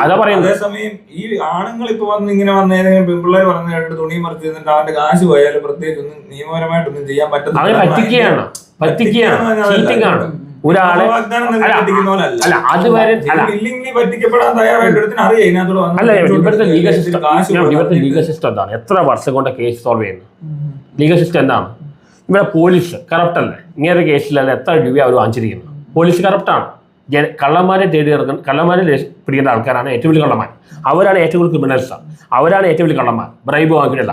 ഇയാൾ എത്രയോ കേസിൽ എന്തൊക്കെയാണ് കാണിച്ചിരിക്കുന്നത് എനിക്കറിയാം. ഇവിടെ ലീഗൽ സിസ്റ്റം വളരെ മോശമാണ്. ഒരു കേസ് പോയി കഴിഞ്ഞാൽ എത്ര നാൾ നടക്കേണ്ടി വരും? അതൊരു വലിയ കാര്യം കേട്ടോ. അഭയ കേസ് 30 വർഷം. അഭയ കേസ് തന്നെയല്ല നമ്മുടെ മറ്റേ അഭയ കേസ് എത്ര വർഷം? 30 വർഷം. മറ്റേ കൊച്ചിനെ പുള്ളിയുടെ പേര് മറന്നുപോയല്ലോ. നമ്പിനാരെ അല്ലല്ല, മറ്റേ റേപ്പ് ചെയ്തൊരു മാർവാടിക്കയുടെ തലേ വെച്ചത് രമ്യല്ലോ, ഓർമ്മയില്ല. ബ്രൂട്ടീഷൻ അത് തന്നെ. ഇപ്പൊ നമ്പിനാരുടെ കേസ് നോക്കി അയാളുടെ ഇപ്പൊ അവസാനം 50 ലക്ഷം സൗമ്യ വധക്കേസ് കിട്ടിയിട്ടില്ല, നിർഭയ എവിടെയാ നീതി കിട്ടിയ? സൗമ്യ വധക്കേസിൽ പറയുന്നത് എന്താ അറിയോ, അതിന് അയാള് ഗോവിന്ദചാമിക്ക് കൊല്ലാൻ പ്ലാനില്ലായിരുന്നു, പീഡിപ്പിക്കാനേ പ്ലാൻഡായിരുന്നു. അതുകൊണ്ടാണ് ചാടിയത് പുള്ളിയുടെ ഉറപ്പല്ല. പക്ഷെ പീഡിപ്പിക്കാൻ ചാടില്ലേ. ഇവിടുത്തെ ഇന്റൻഷൻ ശരിയല്ല, ഇതല്ല. ഇവിടുത്തെ ലീഗൽ സിസ്റ്റം എന്താണ്? എത്ര വർഷം പുറകെ നടക്കണം? എന്ത് ജസ്റ്റിസാണ്? എത്ര പേര് ഇപ്പോൾ ക്രിക്കറ്റ് കോഴവാൻ നടത്തിയ അസൂർദ്ദീൻ ആണ്, എത്ര പേര് രസം വരുന്നത്? ലൂപ്പോൾസ് ഒരുപാടുണ്ട്. എത്രയോ കുറ്റം ചെയ്ത ആൾക്കാർ. അസൂർദ്ദീൻ ആണ് ക്രിക്കറ്റിൽ കോഴവാണ്. പുള്ളി തെറ്റിയിരുന്ന എല്ലാവർക്കും അറിയാം. പക്ഷെ പുള്ളിക്ക് കോർട്ടിൽ പുള്ളി ഇന്നസെൻ്റ് ആണ്. ഇതാണ് ഇവിടുത്തെ ലീഗൽ സിസ്റ്റം. പിന്നെ എങ്ങനെ കേസ് കൊടുത്തത് എന്ത് കാര്യം? നമ്മൾ പോലീസ് സ്റ്റേഷൻ കൊണ്ടുപോയി ഒരു കേസ് കൊടുക്കാൻ പോയാൽ അവർക്ക് കേസ് എടുക്കാൻ താല്പര്യമില്ല. എന്താ കാരണം? അവർക്കത് പറഞ്ഞ് നടക്കാൻ വയ്യ. എങ്ങനെയാ ഭാഷ നിർത്തുവാണോ? നിർത്താം. നമുക്കൊരു ഇങ്ങനെ ഒരുപാട് പ്രോബ്ലംസ് ഉണ്ട്. അതുകൊണ്ടാണ് ഇപ്പൊ എത്രയായി സമയം? ഇതിന്റെ എല്ലാ സൊല്യൂഷൻ അത്ര ആയിട്ടുണ്ട്. അപ്പം പിന്നെ ഇനി പറയാനുള്ള എന്നാ പക്ഷേ വേറെ നമുക്ക് ഇതുവരെ പറയാത്ത കാര്യങ്ങൾ പറയാലോ. അപ്പോൾ ആൾക്കാർ അത് വളരെ ഇതായിട്ട് തന്നെ നല്ലൊരു ഇന്റർവ്യൂ ആയിരുന്നു കേട്ടോ. സന്തോഷം. പക്ഷേ നിങ്ങൾ വിചാരിച്ചോ ഒരു ഫിലിം മേക്കറിന് വേണ്ടത് ഒരു ഫിലിം മേക്കറിന് വേണ്ടത് അറിയാം. ജീവിതാനുഭവം വേണം, വായന വേണം, ഭാവന വേണം, ചിന്തിക്കാൻ ഇമാജിന. വായന വേണം, ചിന്തിക്കാൻ കഴിവാണ്, ഭാവന ഇമാജിന, പിന്നെ ജീവിതാനുഭവമാണ്. ഇന്നത്തെ ഫിലിം മേക്കേഴ്സിന് ജീവിതാനുഭവം ഇല്ല. അതുകൊണ്ടാണ് ഇന്നത്തെ ഒരു സിനിമയും രണ്ടാമത് കാണാൻ തോന്നുന്നില്ല. കിരീടം വരുന്ന പോലെ സിനിമ എല്ലാം കാണുന്നത് ലോഹിതദാസിന്റെ ജീവിതാനുഭവമാണ്. ജീവിതാനുഭവം. ഇന്നത്തെ ഫിലിം മേക്കേഴ്സ് സിനിമ കണ്ടാണ് ഇവർ സിനിമ ഉണ്ടാക്കുന്നത്. മമ്മൂട്ടി വേണ്ട സിനിമ കണ്ടല്ല, ജീവിതം കണ്ട സിനിമ ഉണ്ടാക്കുന്നത്. ഇവർ കുറെ വേൾഡ് സിനിമയിലെ കാണും. ഇവർക്ക് ജീവിതം അറിയില്ല. ഇവർ അത് കോപ്പി അടിച്ച് സിനിമയുടെ സമയത്ത് പുള്ളി പറയുന്ന കാര്യങ്ങളൊക്കെ പഴയ സിനിമകളുടെ ഒരു ഇത് നമുക്ക് ഇപ്പോഴത്തെ സിനിമക്ക് തോന്നാറില്ല അല്ലേ? പഴയ കുറെ അധികം സിനിമകൾ വേൾഡ് സിനിമ കാണണം. ഈ ഡയറക്ടേഴ്സ് പറഞ്ഞു, ഡയറക്ടേഴ്സിന്റെ കാണുന്നു. അവർക്ക് ജീവിതാനുഭവം. ഫിലിം മേക്കേഴ്സ് അവരുടെ ജീവിതാനുഭവം. അവർ ഇപ്പോഴത്തെ ഫിലിം മേക്കേഴ്സ് എന്താ, അവർ ഇപ്പോഴത്തെ മലയാളത്തിലെ ഒരു സിനിമയോടും രണ്ടാമത് കാണാൻ തോന്നുന്നില്ല. ഞാൻ കാണാറില്ല, എനിക്ക് കാണാൻ പറ്റില്ല. എന്തുകൊണ്ട് മലയാള ഫിലിം മേക്കേഴ്സ് ഇങ്ങനെ ആയി? എന്തുകൊണ്ട് മലയാള ഫിലിം മേക്കേഴ്സ് ഇങ്ങനെ ആയി? ഇപ്പോഴത്തെ ജനറേഷൻ പിള്ളേർക്ക് ജീവിതാനുഭവം ഇല്ല. അവർ വെറുതെ അവർ കുറെ വേൾഡ് സിനിമ ആണ്. അതായത് ഇവിടുത്തെ ഈ നെപ്പോട്ടിസം കാരണം സംഭവിച്ചത്. നെപ്പോട്ടിസോ? അതായത് ഈ ഇവരുടെ എല്ലാ മക്കളായിരുന്നു സിനിമയിൽ ഫുള്ള്. അല്ലാത്തതും ഉണ്ട്. ആസിഫ് അലി എത്ര പേരുണ്ട് അങ്ങനെയുണ്ട്. അത് അത്രയും പോരാ. അങ്ങനെയല്ല, അവര് നിക്കില്ല. ഇപ്പൊ പണ്ട് പ്രേമനശ്രീയുടെ മാമതിൽ നിന്നോ ഷാനവാസിൽ നിന്നോ ഇത് ലോങ് ടേം നിക്കില്ല. കഴിവുണ്ടെങ്കിലേ പിടിച്ചുകൊള്ളൂ. കഴിവുള്ളവരാണെന്നാണ് താൻ പറയുന്നത്. ഇവരൊക്കെ ചിലർ ഫാസ്റ്റ് കഴിവില്ലേ? പ്രണവിന് ദുഃഖം കഴിവില്ലായിരിക്കും, പക്ഷെ ഫാദറിന് കഴിവില്ല. അല്ല സന്തോഷം. പക്ഷേ അവരുടെ മക്കളുടെ കഴിവ് മാത്രമേ കാണുന്നുള്ളൂ. ഞാൻ 65 ആസിഫ് അലി പറയുന്ന നടന്ന എന്ത് ബാക്ക്ഗ്രൗണ്ടാണ് ഉള്ളത്? പൊന്ന് ആറാട്ടണ, താൻ ഈ ഒരു ഇൻഡസ്ട്രി എടുത്ത് നോക്കണം. ഇതിനകത്ത് ഏറ്റവും കൂടുതൽ ഇൻവെസ്റ്റ് ചെയ്യുന്നതും ഒരു സിനിമയിലും അഭിനയിക്കാൻ ഞാൻ ഫേമസ് ആയില്ലേ? ഞാൻ സിനിമയിൽ അഭിനയിച്ചിട്ടാണ് ഫേമസ് ആയ. ഇപ്പൊ ബസൂക്കിയിലെ എന്റെ സ്വീകരണത്തിലെ ഏറ്റവും കൈയടി കിടക്കുന്നത് ഞാൻ നെപ്പോട്ടിസം ആണ്. അത് നെപ്പോട്ടിസം ഒരു ഫാക്ടറി ഉണ്ട്. അങ്ങനെയല്ല, ഈ ഇൻഡസ്ട്രിയിൽ മെജോറിറ്റി ആൾക്കാരും പവർ പൊസിഷനിൽ ഇരിക്കുന്നവരുടെ അവരും അവരുടെ മക്കളുമാണ്. അങ്ങനെയാണ് പ്രണവ് ഇതിന്റെ സിനിമയിൽ വന്നിട്ടുള്ളൂ. പ്രണവിന് സിനിമയിൽ പ്രണവിനെ പോലെ ചാൻസ് കൊടുക്കേണ്ടാത്ത ആളാ. പ്രണവിന് ചാൻസ് കൊടുക്കണ്ട ഇല്ല. പക്ഷെ അതിനൊക്കെ നന്നായിട്ട് അഭിനയിക്കാൻ അറിയുന്ന ചാൻസ് ഒരുപാട് പേരുണ്ട്. ലക്ഷക്കണക്കിന് ആൾക്കാരുണ്ട്. യൂട്യൂബേഴ്സിനെ അഭിനയിപ്പിക്കുന്നത് പ്രശസ്തി ഉപയോഗിക്കാൻ കഴിവുണ്ടായിട്ടാണ്. എനിക്ക് അഭിനയിക്കാൻ കഴിവുണ്ടായിട്ടാണ് എന്നെ അഭിനയിപ്പിച്ചത്. പബ്ലിസിറ്റിക്ക് വേണ്ടി പോപ്പുലാരിറ്റിയാണ് ഉപയോഗിക്കുന്നത്. ഇവിടെ ആഫ്റ്റർ ഓൾ പറ്റി സിനിമ എന്താ കലയാണോ? ഇവിടെ എത്രയൊക്കെ സിനിമ കല. ഇപ്പൊ അരവിന്ദൻ അല്ലെങ്കിൽ ജോൺ എബ്രാം ഇവർക്കെല്ലാം സിനിമ കലയായി. അടൂർ ഇവരല്ല. ബാക്കിയുള്ളവർക്ക് സിനിമ കച്ചവടമാണ്. എന്തുകൊണ്ട് സിനിമയിൽ അവർക്കെല്ലാം റിയൽ ഫിലിം മേക്കേഴ്സാണ്. ഇപ്പൊ ജോൺ എബ്രാം അല്ല ക്രൗഡ് ഫണ്ടിങ് നടത്തിയ അവരൊക്കെ റിയൽ ഫിലിം മേക്കേഴ്സാണ്. അന്നല്ല അവരെ ഡിസൈഡ് ചെയ്യുന്നു. ഇന്നിപ്പോ താരങ്ങൾക്ക് വേണ്ടി ആ സിനിമ ഉണ്ടാക്കും. പിന്നെ എങ്ങനെ ശരിയാവും? ഈ താരങ്ങൾക്ക് എന്ത് വിവരമുള്ളത്? ഇതേപോലെ ഡയറക്ടേഴ്സ് കെ ജി ജോർജ് മമ്മൂട്ടിയോട് മാറിക്കാൻ പറഞ്ഞിട്ടുണ്ട്. ഇപ്പോഴത്തെ ഡയറക്ടർ പറയാൻ പറ്റുമോ മാറിക്കാൻ? കാരണം ഇപ്പോഴത്തെ മാറി, ആ രീതി മാറി. അതാണ് മൈത്രയും പറഞ്ഞത്. മൈത്രയും പറഞ്ഞ പോലെ കേട്ടോ, പണ്ട് സിനിമകൾ ഡയറക്ടേഴ്സ് ഉണ്ടാക്കിയിട്ട് അവർ സ്ക്രിപ്റ്റ് ചെയ്ത ശേഷം അത് പറ്റിയ ആളെ കാസ്റ്റിംഗ്. ഇപ്പം അങ്ങനെയല്ല. ഇപ്പൊ ആ താരത്തിന് വേണ്ടിയ ഫിലിം ഉണ്ടാക്കും. ഇപ്പൊ ഗാനത്തിന്റെ കാര്യം അങ്ങനെ പണ്ടൊക്കെ ലിറിക്സ് എഴുതുന്ന ട്യൂൺ ചെയ്ത് പോവാ. ഇപ്പൊ എങ്ങനെ ഒരു മ്യൂസിക് ഉണ്ടാക്കിയിട്ട് അതിന് അത് സിനിമ മാത്രം നിൽക്കുന്ന പ്രശ്നമല്ലേ. സിനിമയിൽ ഈ പ്രശ്നം നടത്തില്ലേ, സിനിമയിൽ ഇവര് കഥയില്ല മറ്റേ നിങ്ങൾ സോഷ്യൽ മീഡിയ ഒക്കെ ഇരുന്നോ, ഇവിടെ ആരാ കൂടുതൽ ടൈം എൻഗേജ് ചെയ്യുന്ന ആൾക്കാര്? അവിടെ ക്വാളിറ്റി ഉണ്ടോ? ഇല്ല. സീരിയലിന് ക്വാളിറ്റി ഉണ്ടോ? അത് മ്യൂസിക്കിലില്ല, മറ്റ് ആർട്ട് ഫോംസിൽ ഒരിടത്തും ഇല്ല. പിന്നെ എന്റർടൈൻമെന്റ് ഏരിയ മൊത്തത്തിൽ ചളവാ. ഈ ടി വി ആർട്ട് എന്ന് പറഞ്ഞാൽ എന്റർടൈൻമെന്റ് മാത്രമല്ല, ഇവിടെ ഉള്ള ഈ പ്രേക്ഷകർ ആസ്വാദന ശേഷി എന്ന് പറയുന്ന സാധനത്തിന് ചെറിയ പ്രശ്നമാണ്. ഇല്ല, ഇവർക്ക് സിനിമാ ഇവർക്ക് മെജോറിറ്റി ആൾക്കാർക്ക് ഇല്ല. ഇവിടെ ഫിലോസഫി പേപ്പർ ഉണ്ട്, എസ്റ്റെറ്റിക്സ് പറഞ്ഞു. ആ പേപ്പറിൽ പറഞ്ഞാൽ എന്താ അറിയും, നമ്മളിവിടെ കാണുന്ന സിനിമകൾ പറഞ്ഞാൽ ഇമോഷണൽ ചാറ്റ് ഡിസ്ചാർജ്, ആവേശത്തിൽ ഇമോഷൻ. പക്ഷേ ഇതൊന്നും അല്ല സിനിമ. ശരിക്കുള്ള സിനിമ വേൾഡ് സിനിമയാണ്. ഇവിടുത്തെ സിനിമകൾ കാണുമ്പോൾ ഇമോഷനായിട്ട് ഡിപ്ലീറ്റ് ആവും, അഡിക്റ്റഡ് ആവും, ജീവിത യാഥാർത്ഥ്യത്തിൽ ഡിബേറ്റ് ചെയ്യും. ശരിക്കുള്ള സിനിമയാണ് വേൾഡ് സിനിമയാണ്. ഇപ്പോഴത്തെ യൂത്ത് വരെ കാണും. പക്ഷെ സിനിമ കണ്ടുകൊണ്ട് മാത്രം ഒരാൾക്ക് ഫിലിം മേക്കർ ആകാൻ പറ്റില്ല, ജീവിതാനുഭവം വേണം. ജീവിതാനുഭവം വേണം, അതും ഒരു പോയിന്റ് അല്ലേ. ജീവിതാനുഭവം ഉണ്ടെങ്കിലേ ഒരു നല്ലൊരു ഫിലിം മേക്കർ ആകാൻ പറ്റൂ എന്നാണ് ആറാട്ടെണ്ണം പറയുന്നത്. പോയിന്റ് നാലാമത്തെ അല്ല, ഇപ്പൊ എമ്പുരാൻ പോലെ കാണിച്ചാലും ഇത് കാണാതായിട്ട് ഏകദേശം ഒരു 10, 12, 13 വർഷമായിട്ട് സിനിമയൊന്നും അങ്ങനെ അധികം കാണാറില്ല. ക്വാളിറ്റി പോയി 2000 മുതലേ ക്വാളിറ്റി പോയി. ഞാൻ അങ്ങനല്ല, സിനിമ മൊത്തത്തിൽ കാണാറില്ല, പാട്ടും അധികം കേൾക്കാറില്ല. വല്ലപ്പോഴും ഒരു വർഷത്തിൽ ഒരു 3 സിനിമ ഏതെങ്കിലും ഒന്ന് കാണുന്ന പോലെ പോയി കണ്ടാലായി, അത്രേ ഉള്ളൂ. അതും നിങ്ങൾ വേൾഡ് ഫിലിം തിയേറ്ററിൽ നിങ്ങൾ വേൾഡ് ഫിലിം കാണാറില്ല, വല്ലപ്പോഴും ഒന്നും കണ്ടാ കണ്ടു. ഇപ്പൊ ഇവിടെ റിവ്യൂ പറയാൻ പറ്റിയ ആളറിയാം, ജോയ് മാത്യു ആണ്. ഞങ്ങളെല്ലാം പറയുന്ന അഭിപ്രായമാണ്. ജോയ് മാത്യു വേൾഡ് ഫിലിം മുഴുവൻ കണ്ടിട്ടുണ്ട്. അങ്ങനത്തെ ആൾക്കാരാണ് റിവ്യൂ നടത്തുന്നത്, അല്ല ഞങ്ങളെ പോലെ ആൾക്കാർ. ഞങ്ങളെല്ലാം പറയുന്ന അഭിപ്രായമാണ്. ഇവിടെ കോക്കിന് എന്ത് എസ്റ്റെറ്റിക്സ് ഉള്ളത് ഞാൻ പലപ്പോഴും പറഞ്ഞിട്ടുണ്ട്. ഒരു എസ്റ്റെറ്റിക്സ് ആകില്ല, അതിൽ ജയിലറുള്ള മൂവിയാണ് പ്രൊമോട്ട് ചെയ്യുന്നത്. ഇവിടെ നല്ല മൂവീസ് കാതർ അല്ലെങ്കിൽ അങ്ങനത്തെ എത്രയും നല്ല മൂവീസ് മോശമാണ് പറഞ്ഞു, അതല്ല റിവ്യൂ. ഇതൊന്നും അല്ല റിവ്യൂ. ഓക്കെ, നമുക്ക് വൈൻഡ് അപ്പ് ചെയ്യാം. ഇവിടെ ഇപ്പൊ അല്ല ഞാൻ പറയാം, ഇവിടെ വനിതാ തിയേറ്ററില റിവ്യൂ അല്ല അടക്കം കോമാളത്താണ്. ഈ അലൻ ജോസ് പേരയ്ക്ക് സിനിമയെ കുറിച്ച് എന്താ അറിയാം? ഒരു കോമാളത്തല്ല കാണിക്കുന്നത്. ഞാൻ മാത്രം സംസാരിക്കാന്നല്ല, അത് നന്നായി. എന്നാന്നോ വേറൊന്നുമല്ല, നിങ്ങളെ കുറിച്ച് ഇങ്ങനത്തെ ഈ വീഡിയോ അറിയാം ആരും കാണില്ല. നമ്മളെന്തെങ്കിലും വഴക്ക് പറഞ്ഞു ഞാൻ ചില കണ്ടസ്റ്റൻസ് ഉണ്ട്, ഈ ആൾക്കാർക്ക് നല്ല ശതമാനം ഞാൻ പറയട്ടെ 98% ആൾക്കാർ മാസാണ്, വിവരമില്ലാത്ത. അതുകൊണ്ടാണ് മാസ് ഫിലിംസ് ഓടുന്നത്. പുലിമുരുകൻ പോലെ പടം ഓടിയത് അതുകൊണ്ടാണ്. ഈ ക്ലാസ് ഇപ്പൊ എന്തുകൊണ്ട് ആർട്ട് ഫിലിംസ് ഓടുന്നില്ല? അടൂരിന്റെ പടം അല്ലെങ്കിൽ അരവിന്ദന്റെ പടം എന്തുകൊണ്ട് ഓടുന്നില്ല? കാരണം അത് ക്ലാസ് 2% ആൾക്കാരെ കാണുന്നു. എന്റെ അപ്ഡേറ്റ് ഏറ്റവും വലിയ ഫിലിം മേക്കർ ഞാൻ കണ്ട ജോൺ അബ്രഹാമാണ്. അതിനാണ് KG ജോർജ്. വേറെ ആരെയും കാണുന്നത്. ഈവൻ അരവിന്ദൻ പോലും ഭയങ്കര സ്ലോ ആക്കുക. അടൂർ ഗോപാൽ മാഡത്തല്ല അഭിനയിക്കും, പക്ഷെ എനിക്ക് അത്ര അഭിനയിക്കും. പുള്ളിയുടെ എല്ലാ സിനിമ ഒരേ ഫോർമാറ്റ് ആണ്, എക്സ്പെരിമെന്റ് ചെയ്യുന്നില്ല. KG ജോർജ് എത്ര എക്സ്പെരിമെന്റ് ചെയ്തു? എക്സ്പെരിമെന്റ് വിളിക്കില്ല. എന്റെ അഭിപ്രായത്തിൽ ശരിക്കും ഞാൻ കണ്ട ഒരു ഫിലിം മേക്കർ കലാകാരൻ പറഞ്ഞ ജോൺ അബ്രഹാം. പുള്ളി കലയെ സ്നേഹിച്ചാണ്.